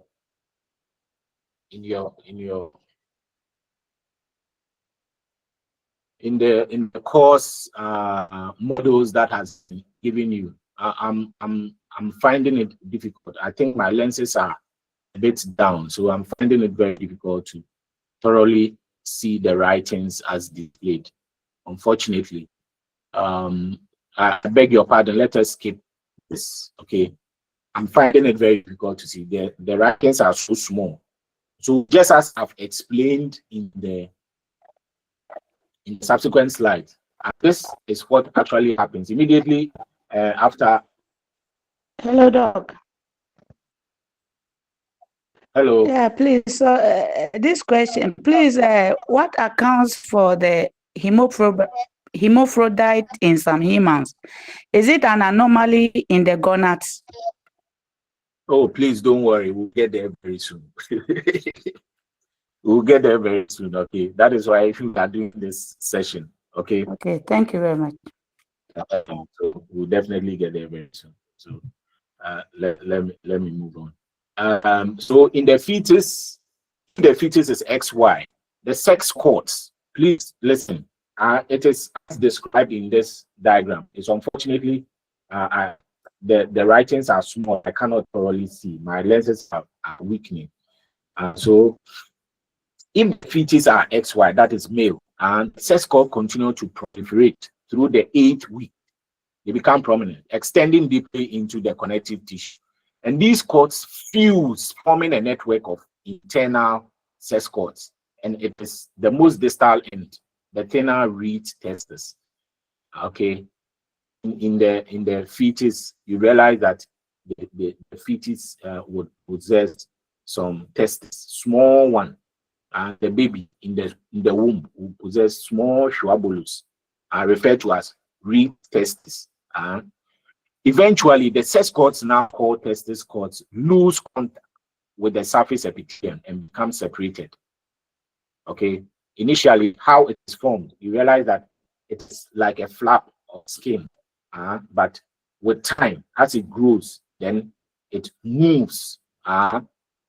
Eventually, the sex cord, now called testis, lose contact with the surface epithelium and become separated from it by a thick extracellular matrix, the tunica albuginea. Thus, the germ cells are found in the cords within the testis. So during fetal life and childhood, the testis cords remain solid. At puberty, however, the cords will hollow out to form the spiniferous tubules. And the germ cells will begin to differentiate into what? Sperm. So from day one, up to puberty, couldn't produce any sperm. But during puberty, that is when it starts producing these cells. The cells of the seminiferous tubule are called Sertoli cells. The Sertoli cells of the testis cords nurture the sperm and secrete anti-Mullerian duct hormone. The sperm are transported from inside of the testis to the reed testis, which joins the efferent ducts. These efferent tubules are the remnants of the mesonephric kidney, and they link the testis to the Wolffian duct, which used to be the collecting tube of the mesonephric kidney. In males, the Wolffian duct differentiates to become the epididymis in males, and the vast difference, the tube through which the sperm passes into the urethra and out of the body. Meanwhile, during fetal development, the interstitial mesenchyme cells of the testis differentiate into Leydig cells, which make testosterone, as indicated in the above diagram. So in females, the germ cells will reside near the outer surface of the gonad, unlike the sex cords in males, which continue their proliferation. The initial sex cords of XL gonads degenerate, they die out. However, the epithelium soon produces a new set of sex cords, which do not penetrate deeply into the mesenchyme, but stay near the outer surface of the organ. Thus, they are called cortical sex cords. These cords are split into clusters, with each cluster surrounding a germ cell. The germ cells will become the ova, and the surrounding cortical sex cords will differentiate into the granulosa cells. So the mesenchyme cells of the ovary differentiate into the thecal cells. Together, the thecal and the granulosa cells will form the follicles that envelope the germ cells and secrete steroid hormones. Each follicle will contain a single germ cell. In females, the Mullerian duct remains intact, and it differentiates into the oviduct, uterus, cervix, and upper vagina. The Wolffian duct, deprived of testosterone, it degenerates. A summary of the development of mammalian reproductive system is shown in figure 3.3.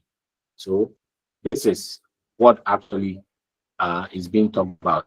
Sexually, a summary of the development of the gonads and their ducts in mammals. And you know that both the Wolffian and the Mullerian ducts are present in different gonad stage. So metanephric kidney, okay, mesonephron, okay, and the biopotential. These are the gonads, and we have the Wolffian ducts, as well as what the Mullerian ducts, and the cloaca that moves through to the male and the female. Apparently, we have the epididymis, then the metanephric kidneys in the testes, because they don't have the kidneys yet. So it is referred to as metanephric, right? Then the degenerated Mullerian duct. Earlier at the beginning, you see that it is a duct, but it has degenerated. That is why it is being represented with the broken lines. Then you have the Wolffian duct, which leads to the vas deferens, and the urinary bladder, the urethra, then towards the penis, as in the males. In the females, you have the ovaries, the ureters, degenerated Wolffian duct, urinary bladder, urethra. The female, we have the uterus, uterine duct, oviduct, right? Then the vagina. So the gonads, okay? The gonads, you have the gonadal type, as the sex calls. You have the ducts. The gonads, you have the testis, medullary, intestinal, internal, sorry. Then ovary, we have the cortical, that is external. Then the ducts, we have the Wolffian, vas deferens, epididymium, seminal vesicles. Then in the female, we have the Mullerian, that's the oviduct, uterus, cervix, and the upper portion of the vagina. So the secondary sex determination, hormonal regulation of the sexual phenotype. Primary sex determination involves the formation of either an ovary or a testis from the bipotential gonad, as displayed in the diagram. And this, however, does not give the complete sexual phenotype. Secondary sex determination in mammals involves the development of the female and the male phenotypes in response to hormones secreted by the ovaries and testes. Both female and male secondary sex determination have two major temporal phases. The first occurs within the embryo during organogenesis. The second occurs during adolescence. Individuals whose cells have only one X chromosome and no Y chromosome originally develop ovaries. Individuals who have only one X chromosome and no Y chromosome originally develop ovaries, so they become females. But these ovaries atrophy before birth, and the germ cells die before puberty. However, under the influence of estrogen derived first from the ovary, but then from the mother and placenta, these infants are born with a female genital tract. So the formation of the male phenotype involves the secretion of two testicular hormones. The first of these is AMH, anti-Mullerian hormone, and the hormone made by the Sertoli cells that causes the degeneration of the Mullerian duct. So the second is the steroid testosterone, which is secreted from the fetal lady cells. And this hormone causes the Wolffian duct to differentiate between epididymis, the vas deferens, and seminal vesicles. It also causes the urinogenital swellings to develop into the scrotum and the penis. So the testosterone actually is being secreted from the lymphatic cells, and it actually brings about the swelling. It causes the swelling of the urinogenital swellings to bring about the scrotum enlargement as well as the penis.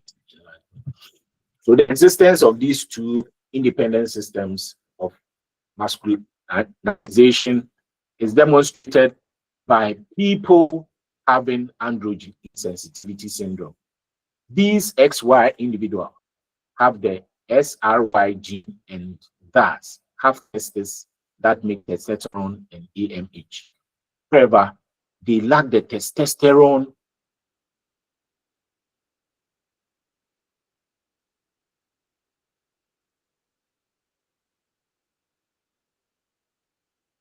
glands. The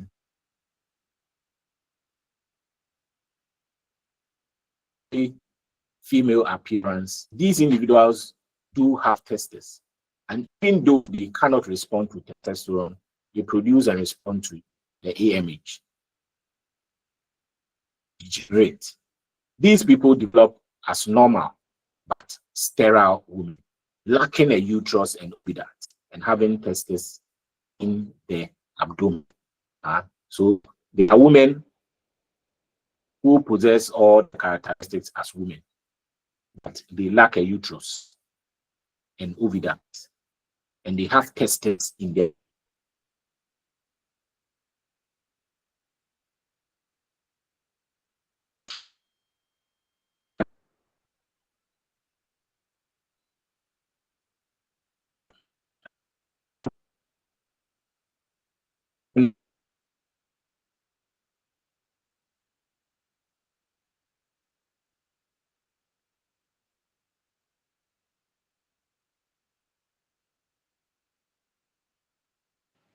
Hello.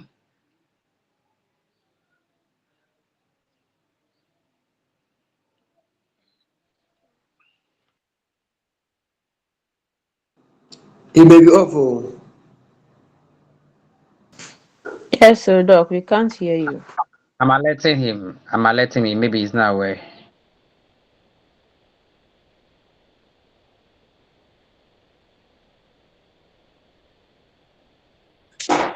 He must be talking, but we are not hearing him. I don't know why the network today is very bad like that.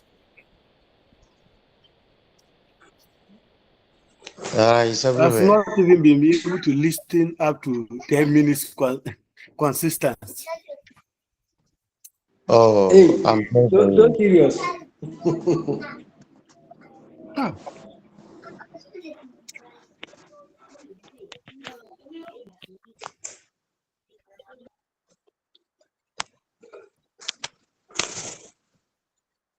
That's hello. Hello. hi, sir. Hello, sir. Hi, Yeah, hi. I think We can we are hear you having now. challenges. Yes, we are having challenges with our internet connectivity, but the LIBAD will still have our lecture. Do you see the picture that has been displayed? Yes, sir. Yes, Sir, sir. please. Yes, Yes, please. yes, sir. All right. Hello, sir. So, which picture is being displayed? Can I hear from you? Female. A female. Female. Yes. Are you all saying female? That is what we see. Yes. So, are you all saying female? Yes. Yes, I see a Yes. female with big schwabolobus. A picture with breast. I see a female with big schwabolobus. Okay. Break it down. Breaking You it get down. the meter, you. Okay. So, let me come in here. This sorry, this picture is deformity. This is a male. Whoa. Hey, is it That is for Bashiru. that? That is Bashiru. My friend, keep quiet and listen. This is a male. A male. Yes, this is a male. Okay. And you know why it's a male? I think he has a lot of estrogen within the body. That's why he's developing that kind of breast. All right. Let's go on. So kindly mute. Testosterone and the DH are the dihydrotestosterone. Okay. Although testosterone is one of the two primary masculinizing hormones, there is evidence that it might not be the active masculinizing hormone. Please, those who have unmuted should mute. You are giving me feedback here. Kindly mute. So testosterone appears to be responsible for promoting the formation of the male reproductive structures, the epididymis that develop from the Wolffian duct primordium. However, it does not directly masculinize the male urethra, prostate, penis, or scrotum. These latter functions are controlled by the 5-alpha dihydrotestosterone. So the testosterone is converted to 5-alpha dihydrotestosterone in the urinogenital sinus and swelling, but not in the Wolffian duct. So the 5-alpha dihydrotestosterone appears to be a more potent hormone than testosterone. Okay, if that is produced, then there's a problem ensuing. All right, the male will develop breast like a female. So you see, the DH that I was talking about, okay, the dihydrotestosterone that I was talking about is the ones that are painted in a light brown, okay, event, and you see where it covers the penis towards the testis, the scrotal sac, okay, and the prostate, and the testosterone is located what on the epididymis towards the vas deferens into the seminal vesicle. So that is what appears.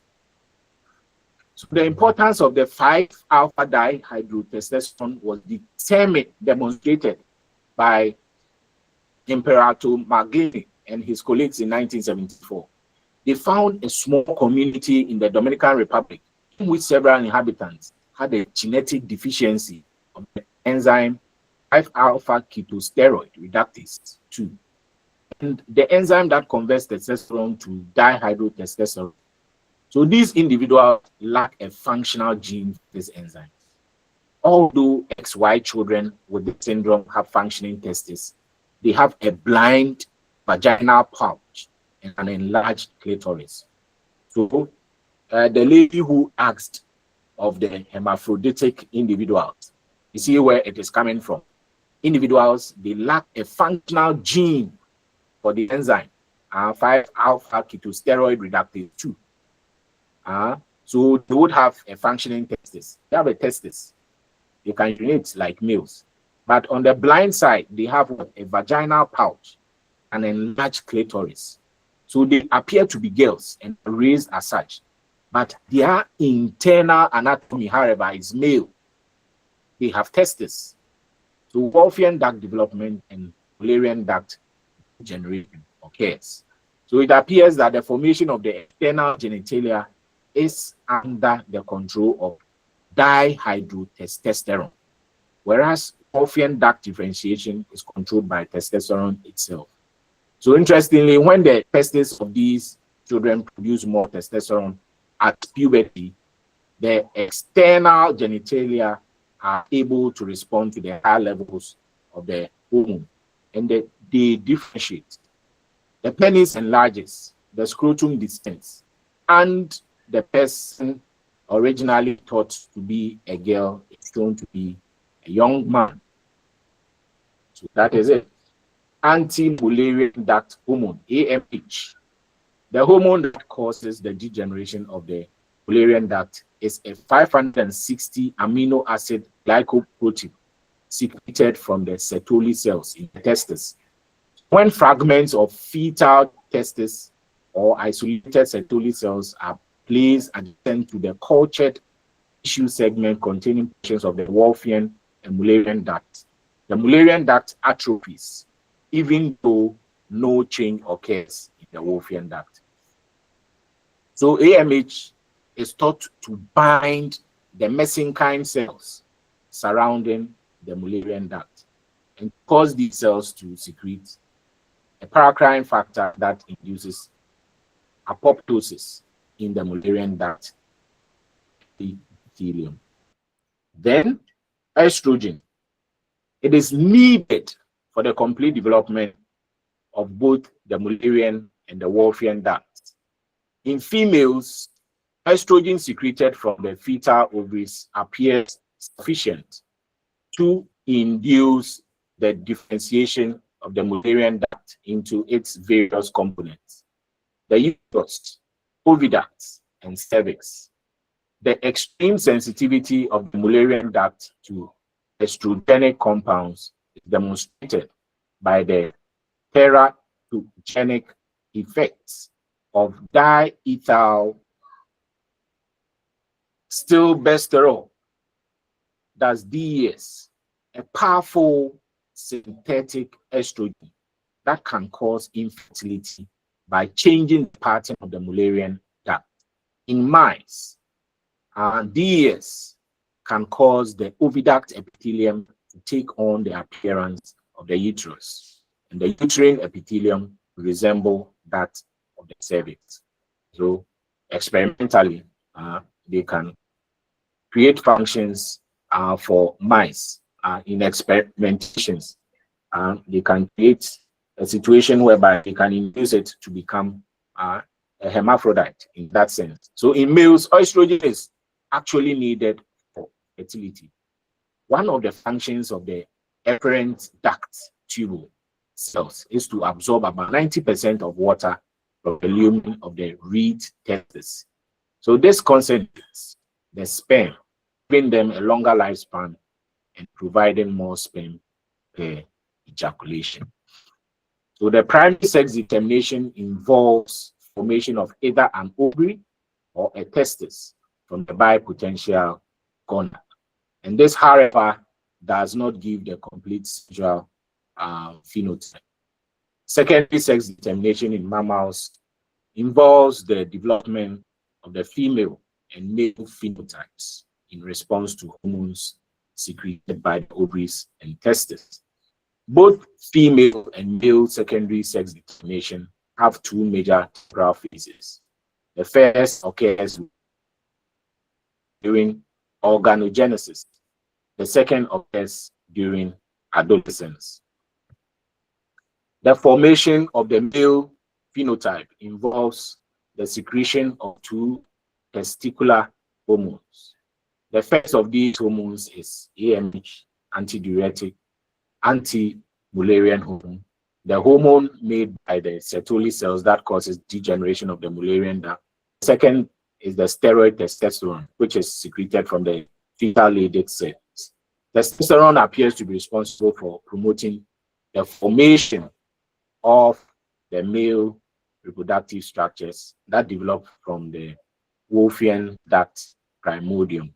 Anti-Mullerian duct causes the degeneration of the Mullerian duct, and it is a 5-6 amino acid glycoprotein secreted from the Sertoli cells. In females, estrogen secreted from the fetal ovaries appears sufficient to induce the differentiation of the Mullerian duct into various components, the uterus, oviduct, and cervix. So that brings us to the end of the third session. Hello, sir. Hello, sir. Yes. Hello. Thank you very much. I believe some of us start very early, so if we can have our break.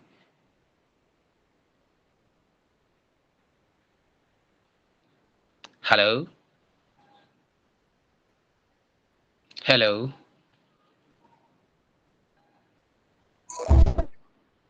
Hello, sir. Hello. It's off. Yes, please. I was just asking that if we can have our break from now till the time that you asked us to come back. Okay. So, sir, how many minutes are we going for the break? It's 10 minutes, as purported by the. Yes. You have 10 minutes, according to, because I'm also working within time. I have other activities. You know, it's Saturday, and I'm a chief.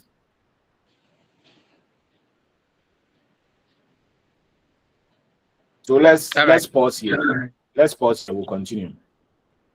All right.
Hey, please, is it happening again? We are not hearing anything or seeing anything. No, Fidelia, it's break time. 10-minute break. Hey, I'm lost too. Fidelia, Thank you. go and eat. You're on break. Okay. This one, are we coming back? Maybe the next 10 minutes. Hey. Yeah, Yeah, yeah, I'm yeah. 32.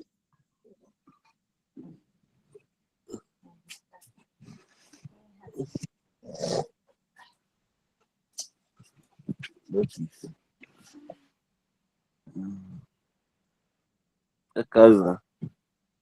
Hapo tumetona. Ndio kuja jolo.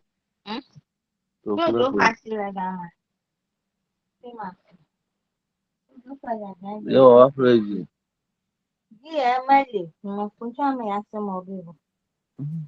Ko kashin ci ajira.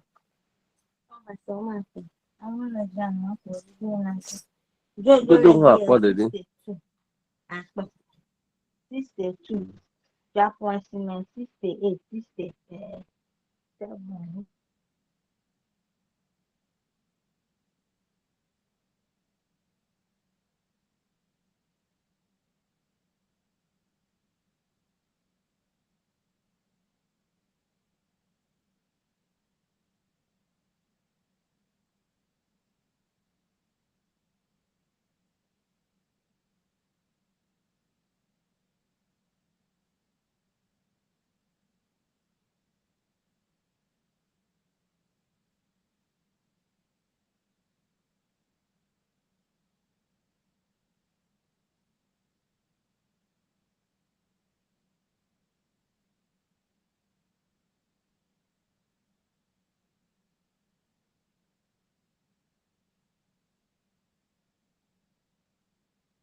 Hello. Hi. Please tell Collins to hurry up and join so that we can prompt him and restart. So if you have somebody, just tell him at least our 10 minutes has elapsed long time. So please, let's call our colleagues to join. I think when you point him to join, maybe they will also join. They are waiting for him to join. That's why. You know our people already. So just point him that the break is over. So you can start.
Hi.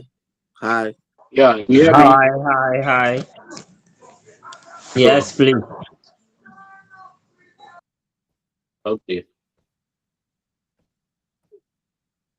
Just a moment, please. All right, sir.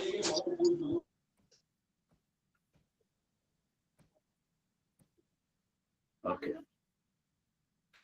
So the first section is sex linkage.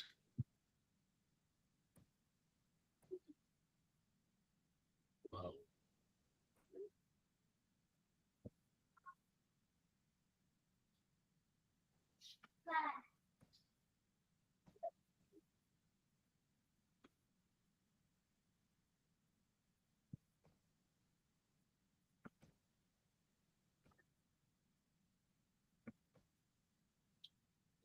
Yeah. There's a technical hitch up. I'm working on it, please.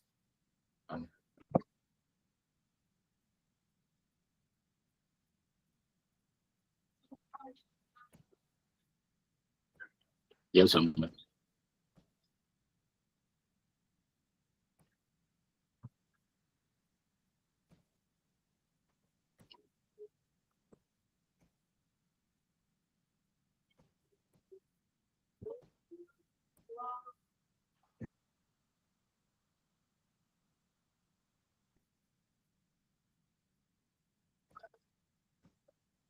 Yeah.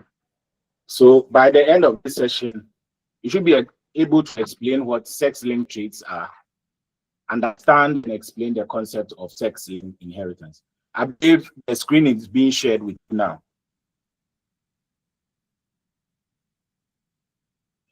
Yes, you can see the screen, Right. sir. Okay.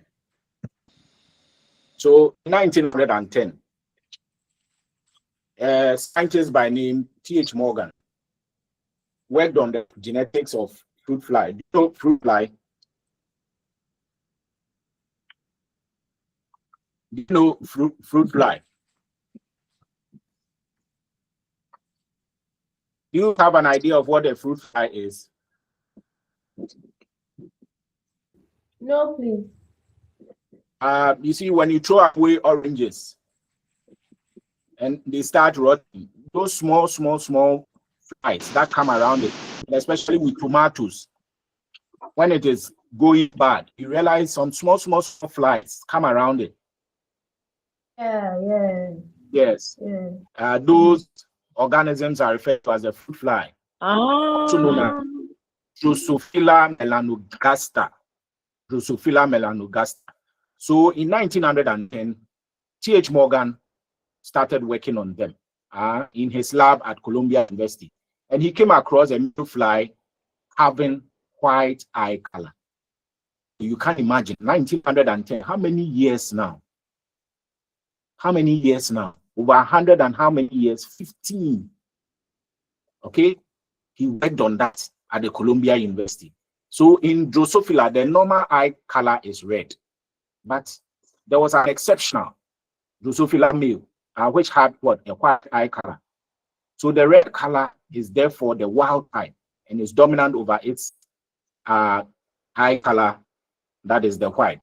So that means that the red color is dominant, while the white color is what? Recessive. So Morgan searched for the pattern of inheritance and discovered the presence of what? Sex-linked gene. So there are 4 pairs of chromosomes in Drosophila. Of these, a pair of heteromorphic chromosome is concerned with sex determination. The male is heterogametic and the female is homogametic. So the X chromosome simply means it has for true chromatin threads. So the Y chromosome is largely inert and has no alleles of any genes as such. So it's composed of heterochromatin. Therefore, in the male fly, the phenotype is determined by the genes present in the X chromosome. So for the presence of single X chromosome, male fly can be termed as hemizygous. This means that the male possesses only one copy of a gene in the place of normal 2. So in contrast to this, the female carries two sets of what? Sex-linked genes in their two chromosomes. Since there are two sex-linked genes, the dominant gene expresses itself. If both the genes are recessive, the recessive genes get the scope to express themselves. But the situation is different in male flies because by nature, they possess either a dominant or recessive gene, and in either case, the gene expresses itself. Therefore, all male flies are capable to show the traits, whether dominant or recessive. So when a red-eyed female is crossed with a white-eyed male, in the first filial generation, all male and female individuals are red-eyed. In the second filial generation, all females are red-eyed, but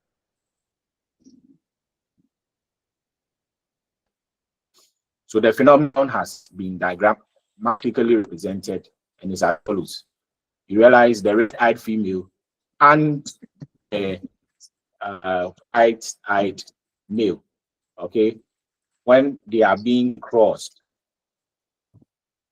you realize that you have an excess that's carrier female red-eyed, then male red-eyed in the first filial generation. And when they are when the first filial generation interbreed, okay, XX and XY, when they interbreed, the second filial generation, you have red-eyed female carrier, red-eyed male, and white-eyed male. So 50% red-eyed male and 50% white-eyed male is probable. And that indicates the inheritance of what? Eye color Drosophila melanogaster across between the red-eyed male and white-eyed male.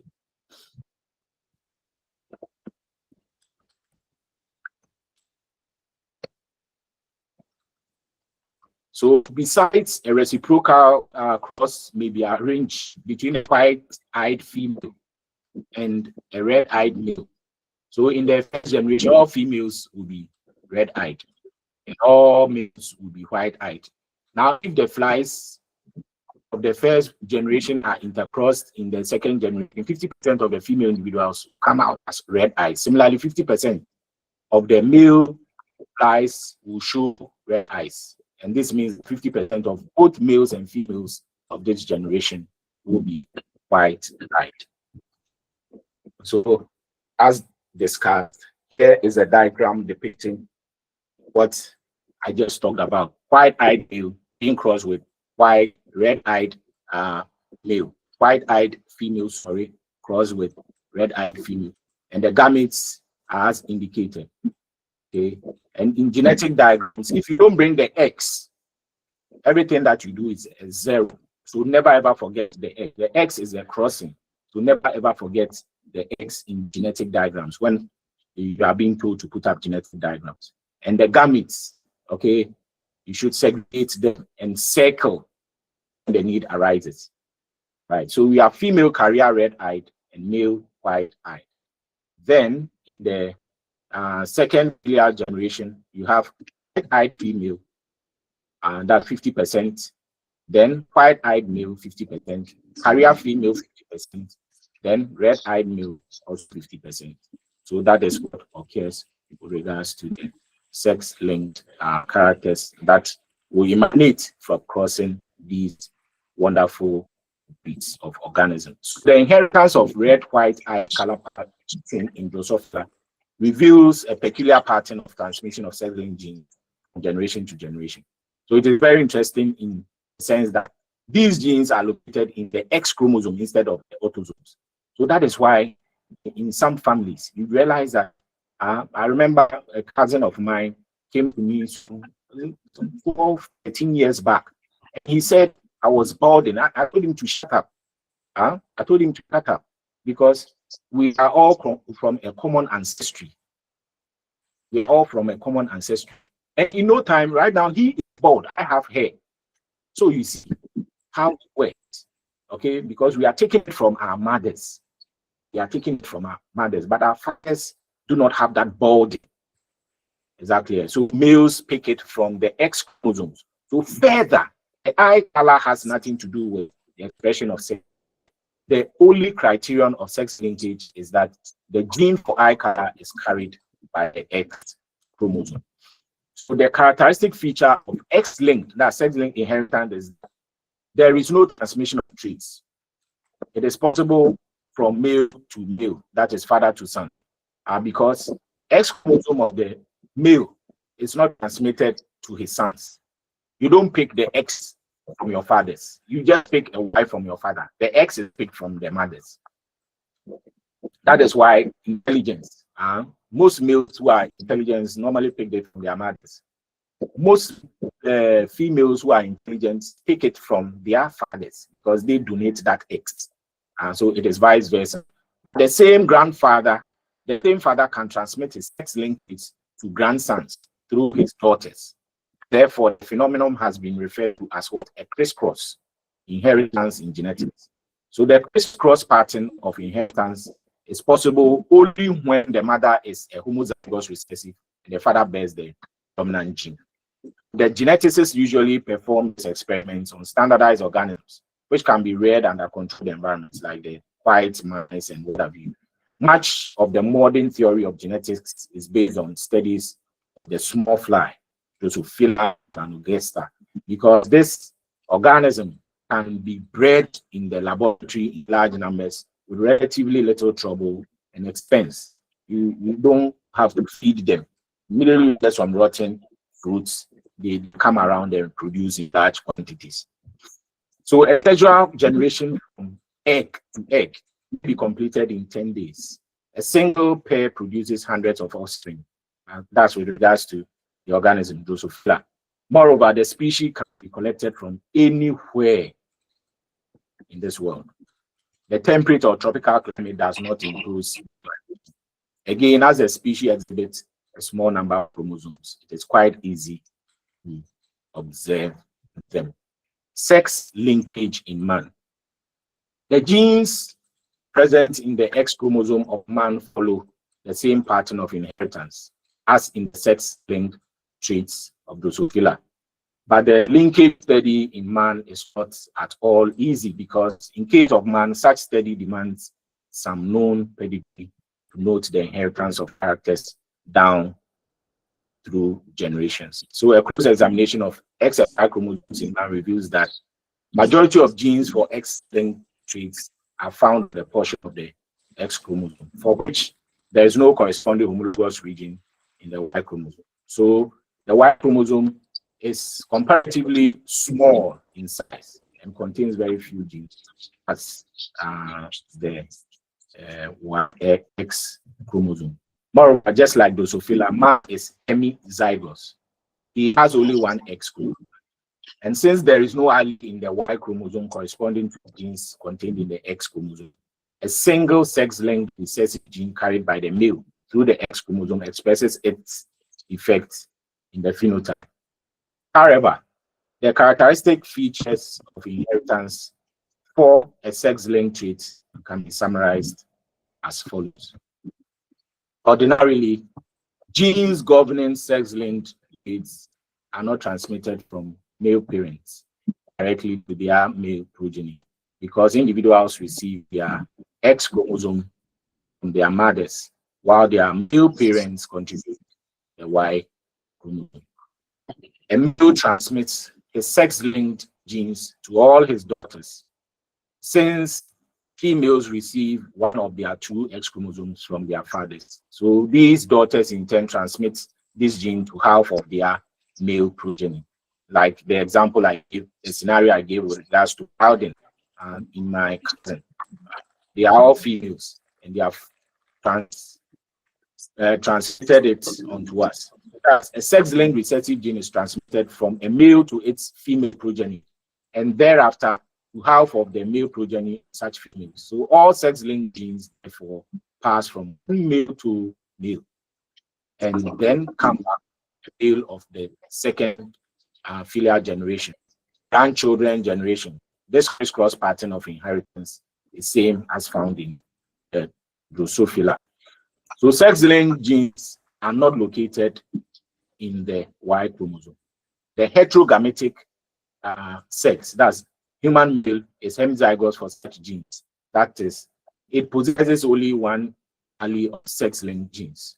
Therefore, recessive alleles of sex-linked themselves in the homozygous condition, while they have to be present in homozygous state in order to express themselves in the homogametic sex. This is the reason why sex-linked recessive traits are more frequent in the heterogametic and in the homogametic sex. The cause of sex linkage can therefore be shown with two reasons: the location of a gene in X chromosome, the absence of its allele in Y chromosome. So, for example, in human, the long arm of the Y chromosome is homologous to the short arm of the X chromosome. Genes located in that region of X chromosome do not show sex link. Such genes undergo normal autosomal pattern of inheritance. So if their allele is located in the Y chromosome, a few genes have been discovered in the non-homologous region of Y chromosome, which have no allele in the X chromosome.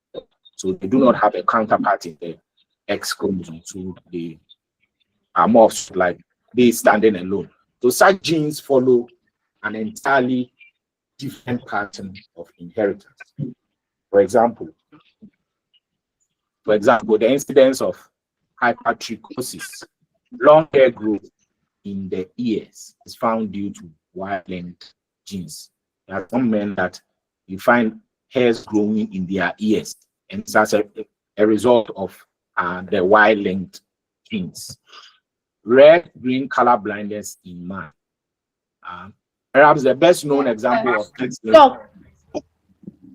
Please, you said some men have long hair found in their ears, and it's due to the long hair. Yes, in their ear. And you said that it's due to the Y-link. And I'm saying that I want to ask that they took it from their fathers, or yes. Okay. Yes. Thank you. So the best known example of sex linkage in man is color blindness. Several types of color blindness are known, but the most common is the red-green color blindness linked to the X-linked recessive traits. So persons suffer differentiate between the red color. The red color blindness is referred to as protopia, whilst the green color blindness is known as deuteranopia. Protanopia, that's for the red, and the green is deuteranopia. Another sex-linked recessive. Hello, sir. Is that for Hello, sir. hemophilia? Hello, sir. Hello. Go ahead with your question. Hurry up, because we don't have time. Okay. Sir, please. So does it mean that for that red-green color blindness, when the person sees red, he sees it as green? No. He cannot distinguish it. He cannot distinguish whether it. it's red or green. Or green. Yes. These are the two main colors that those people suffering from red, green color blindness. But they can see the distinguish. others as it is.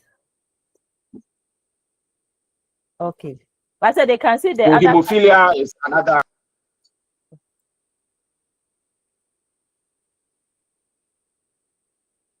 I'm listening. Sir, please, Hello? Sir, please, I was asking for the other colors. They can see it and differentiate. Yes, they can. Okay. With the exception of red green. That is why it's The referred red to and as green. green color blindness. Okay, sir. Thank you. So in hemophilia, the blood pills to clot easily on exposure to air.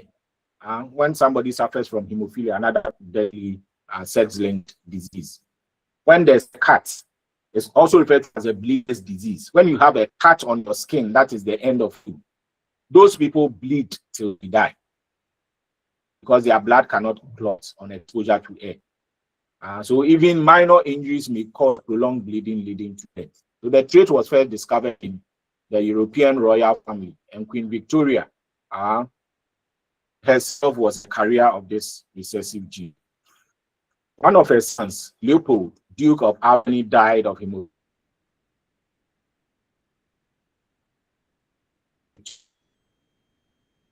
The disease to two of her daughters, as some of their daughters' male descendants were also hemophiliacs.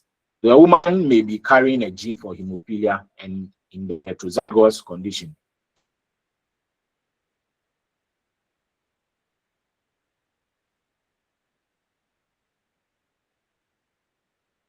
Exhibited.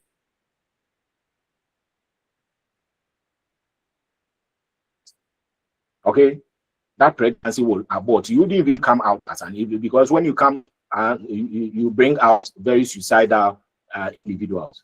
So, but she is capable of transmitting the disease to 50% of her sons. A career woman. So hemophilia is very rare in women.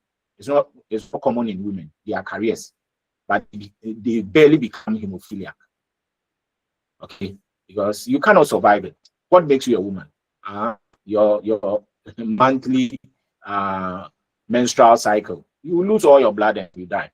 So they are carriers and not hemophiliacs. So to have this disease, the woman must be monozygous with the recessive genes. So a hemophiliac woman normally dies before adolescence due to what? Severe bleeding.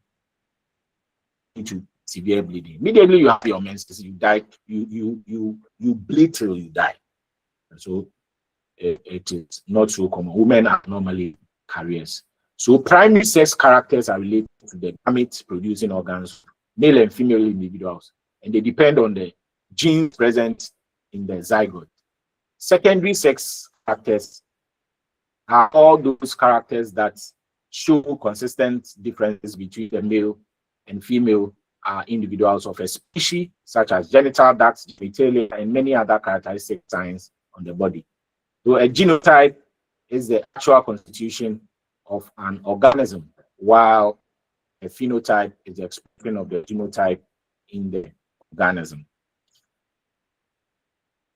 The genetic materials on homologous segments, though, have a fair chance to be exchanged during the cell division, but genes located on this part of the X and Y chromosome seem to have a very little significance, and so they are called partially set-linked. So such traits are sometimes transmitted as simply as autosomal traits, either through X chromosome or Y chromosome. On the other hand, the non-homologous segments of X and Y chromosomes are of great significance because true sex-linked genes are located on them. Thank you. So we are moving on to the fifth session, and that is on genetic mapping. Genetic mapping. So by the end, you should be able to explain a genetic map, relates it to how chromosomes exchange materials during crossover, and explain the genetic and physical distances between genes along a chromosome. So that relates to cell division, the mitosis, meiosis 1, meiosis 2.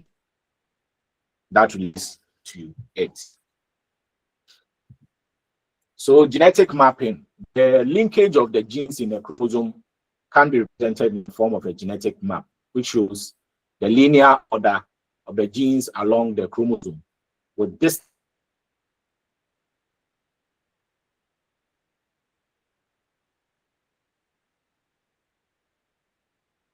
map or chromosome map.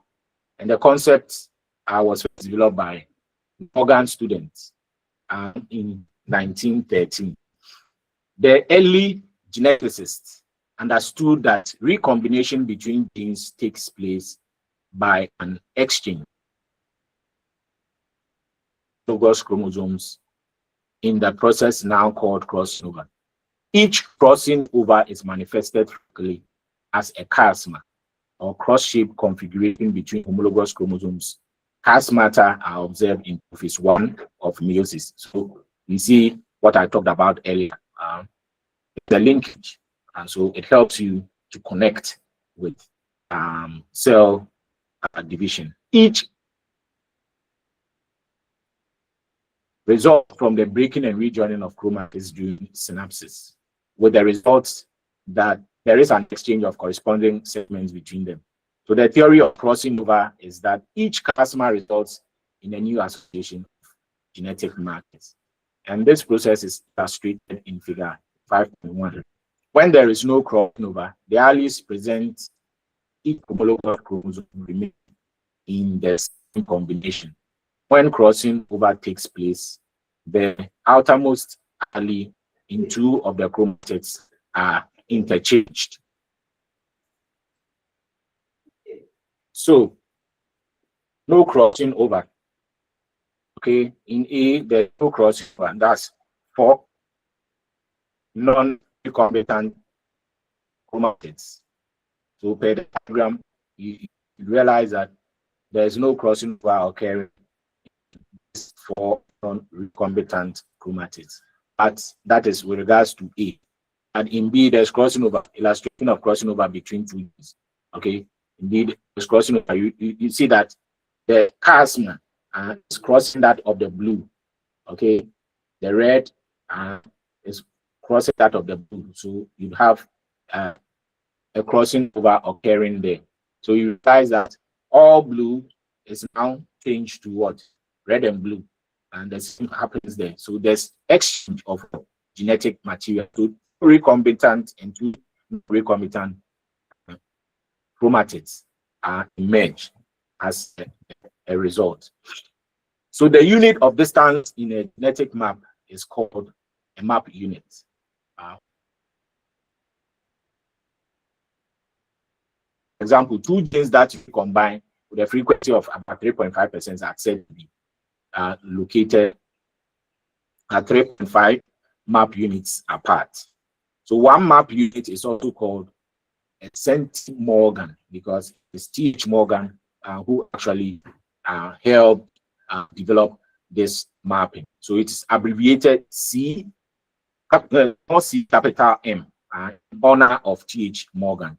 So a distance of 3.5 map units therefore equals 3.5 centimorgans and indicates 3.5% recombination between the genes. So for ease of reference, we list the 4 completely between two genes may be represented. So as frequency of recombination, in the foregoing example, you have 0.035 as a percent recombination here is what? 3.5%. So as map distance in map units, in this case, you have what? 3.5 map units. As a map distance in centimorgans here, you have what? 3.5 centimorgans, abbreviated as small c for centi and capital M for morgans. Then comes crossing over.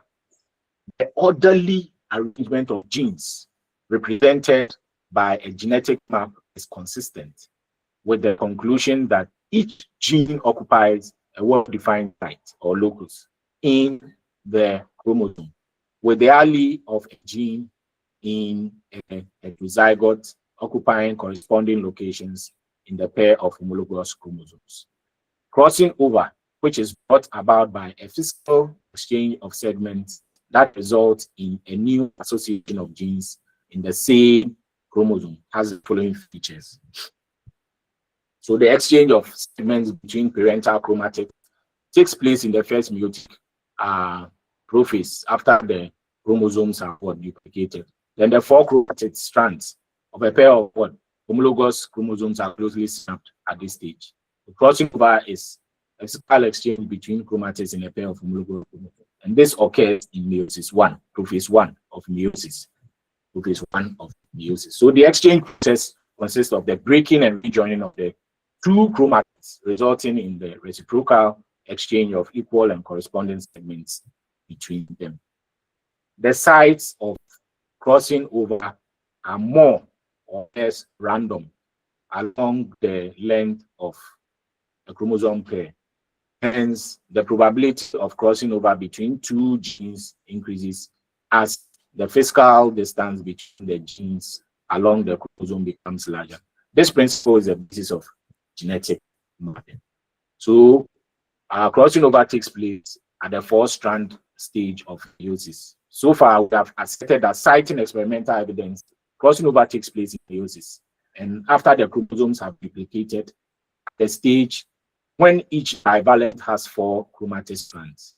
One experimental proof that crossing over takes place after the chromosomes have duplicated came from a study of laboratory stocks of Drosophila melanogaster, in which the 2 X chromosomes in a female are joined to a common centromere to form an aberrant chromosome called an attached X or compound X chromosome.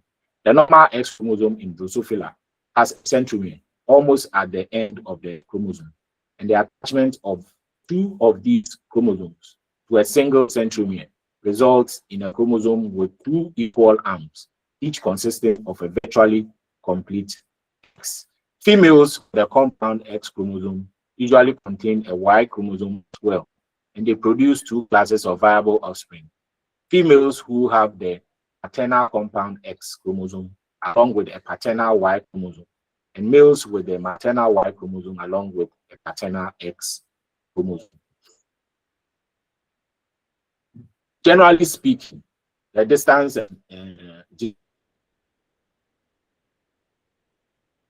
between genes along a chromosome, distance between them. So physical distance and genetic distance are usually correlated because a greater distance between genetic markers affords a greater chance for a crossing over to take place. On the other hand, the general correlation between physical distance, genetic map distance is by no means absolute. We've already noted that the frequency of recombination between genes may differ in males and females.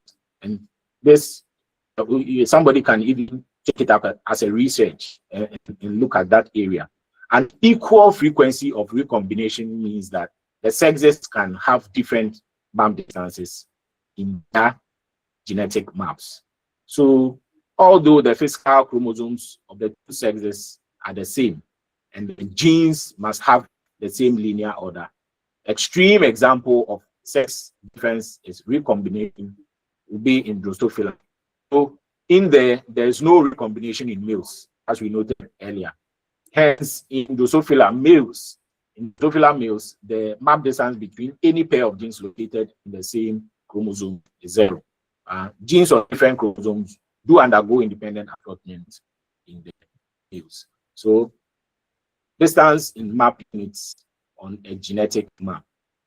So the physical map, you have euchromatin, heterochromatin, and euchromatin. So we have 54.5, 3.0, what? 49.5. So the genetic map, the next, so the map position.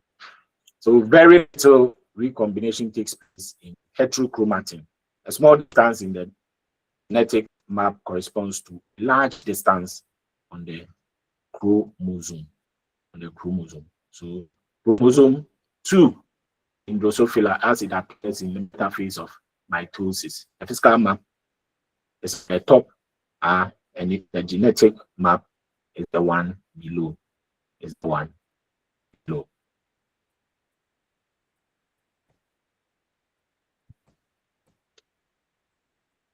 So genetic mapping in human pedigrees. Before the advent of recombinant DNA, mapping genes in human beings was very tedious and slow. There were numerous practical obstacles to genetic mapping in humans. 1, most genes that cause genetic diseases are rare. So they are observed in only small number of families. Many genes of interest in human genetics are recessive, so they are not detected in heterozygote genotypes. And again, the number of offspring per human family is relatively small. So segregation cannot usually be detected in single sections. So the human geneticists cannot perform test crosses or back crosses because human mating are not manipulated by an experimenter. It just occurs. It's random. Genetic linkage is incomplete, and the reason is that the homologous chromosomes, when they are paired, can undergo an exchange of cells. An exchange event between homologous chromosomes is called crossing over, which results in the recombination of genes in the homologous chromosomes. The probability of crossing over between any two genes serves as a measure of genetic distance between the genes and makes possible the construction of a genetic map. So a genetic map is a diagram of a chromosome showing the relative positions of the genes. Genetic mapping of linked genes is an important research tool in genetics because it enables a new gene to be assigned to a chromosome and often to a precise position relative to.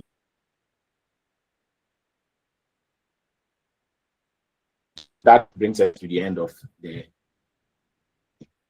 Now, the final common terminologies that are used in Mendelian genetics. And you might have heard of many of them. So I'll just touch on a few ones and we'll call it a day. The course rep behind the scenes, and we do see how best to help this. Course of the week, we meet and do some online meeting behind the scenes just to augment it, because the timing, if we are not careful, we might not finish the course. And I want you to finish. I always finish my courses with my students.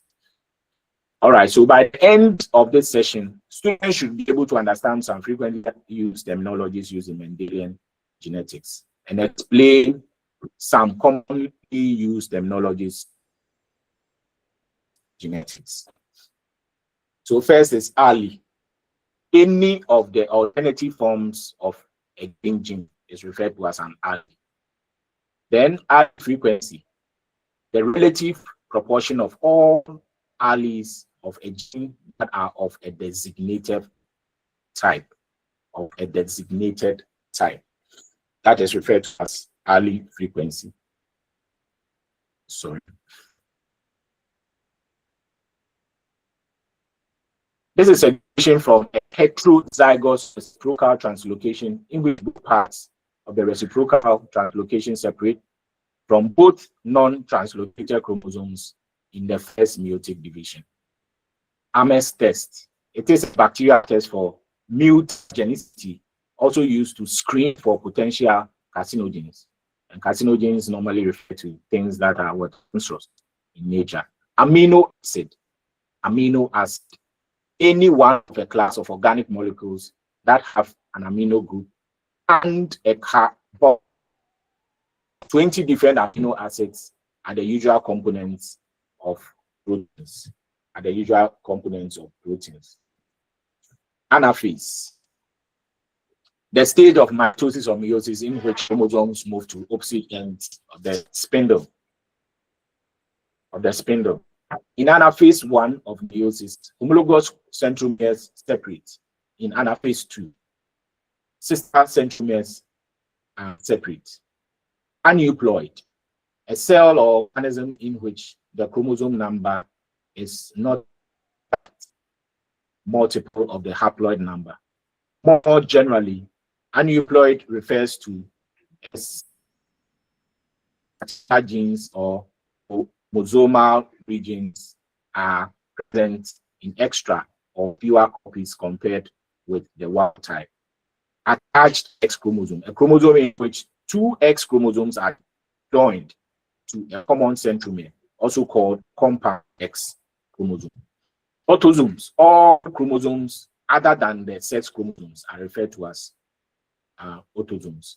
A backcross, the cross of an F1 first filial generation heterozygous with a partner that has the same genotype as one of its parents. That is referred to as a backcross.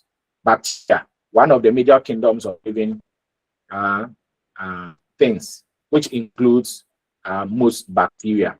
Then cell cycle, the cycle we talked about, the growth cycle of a cell in eukaryotes is subdivided into 4. G1, gap 1, S, that's DNA synthesis, G2, gap 2, M, mitosis, centromere, the region of the chromosome that is associated with spindle fibers, and that which participates in normal chromosome movement during mitosis and meiosis.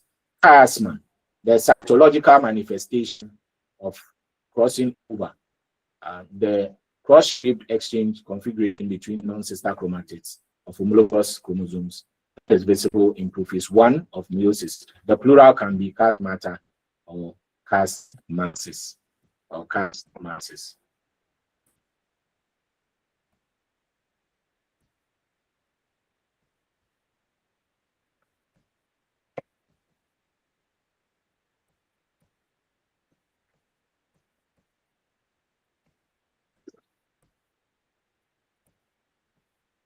Sorry.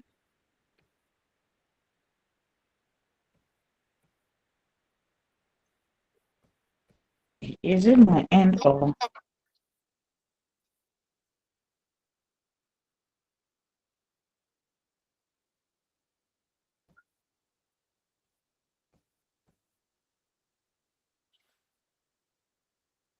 Hello? Yes, sir. You hear me? Sorry Yeah, for the yeah. breakup. Okay, internet connectivity.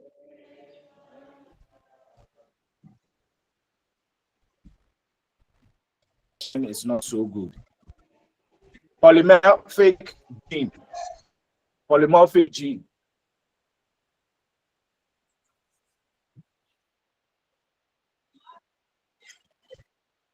A gene for which there is more than one relatively common allele in a population. Then polymorphism, the presence in a population of 2 or more relatively common forms of a gene, chromosome, or genetically determined. So there are certain organisms which have different forms. And Hydra is a typical example. It has the medusa stage, the polyp stage, and other forms. So they have different forms within the same Hydra population. Polyploid is the condition of a cell or organism with more than 2 complete sets of chromosomes. And with prophase, the initial stage of mitosis or meiosis, beginning after interphase and terminating with the alignment of the chromosomes metaphase, often absent or abbreviated between meiosis 1 and meiosis 2, prophase 1, prophase 2. So recessive refers to an allele or the corresponding phenotypic traits expressed only in homozygotes. Reciprocal cross, a cross in which the sexes of the parents are the reverse of another cross. Recombinant. A chromosome that results from crossover and that which carries a combination of alleles different from that of either chromosome participating in the crossover. The cell or organism containing a recombinant chromosome. Then second, meiotic division. The meiotic division in which the centromere split and the chromosome number is not reduced is also called equational division. Segregation is simply separation of the members of a pair of alleles into different gametes in meiosis. Then we have sex chromosome, a chromosome such as human X or Y that has a role in the determination of what sex. And sex influence trait, a trait whose expression depends on the sex of the individual. Sex limited trait, a trait expressed in one sex and not in the other. And sex linked refers to a trait determined by a gene on a sex chromosome, usually the X chromosome. Somatic cell, any cell of a multicellular organism other than the gametes and the germ cells from which gametes develop are referred to as somatic cells, body cells. So they normally undergo mitosis. X chromosome plays a role in sex determination. That's present in 2 copies in the homogametic sex and in a copy in the heterogametic sex. Homogametic is the female, heterogametic is the male. X-linked inheritance. The pattern of hereditary transmission of genes X chromosome, usually evident from the production of non-identical classes of progeny from reciprocal process. Then the Y chromosome, the sex chromosome present only in the heterogametic sex in mammals, the male determining sex chromosome. So on that note, I wish to bring the lecture to a close. Okay, your course rep should meet me behind doors for us to do some fixing, so that maybe in the course of the week, maybe one evening we can meet for an hour to make up as a makeup, so that it will help you finish the course on time. On that note, I wish to thank you all for your audience, and once again, have a very fruitful lecture weekend. Good morning. Hello, once sir. again. Hello, sir. Yeah, I'm here, please.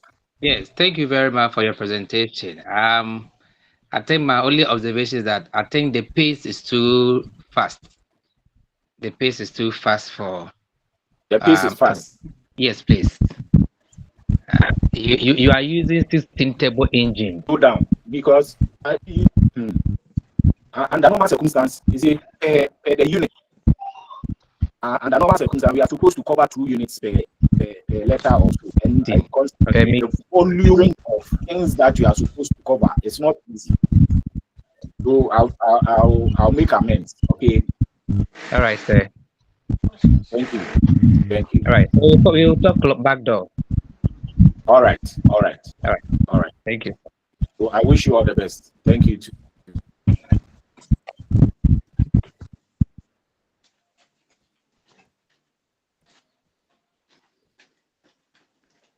So please, when are you going to get the recordings and the slides too?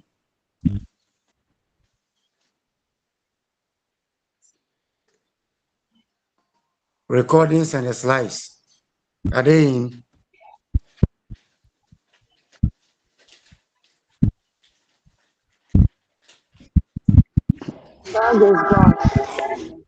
Hey, you are talking about recordings and slides. You, I don't understand. Hello, Emmanuel.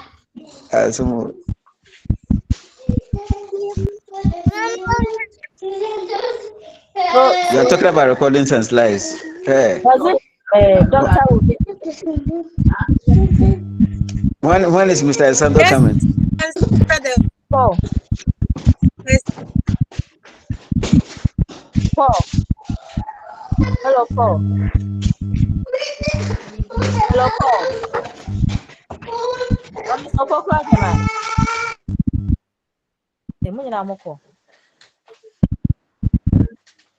Hello. Juliet. Juliet. Hello.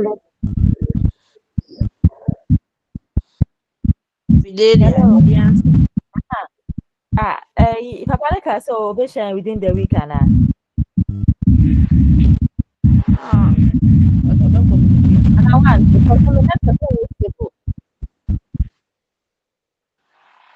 One to be biasa. It's opoku. Yes. Maybe be patrol or castle within the week no better share. I'll say we will arrange. So I'm here to meet him. Oh,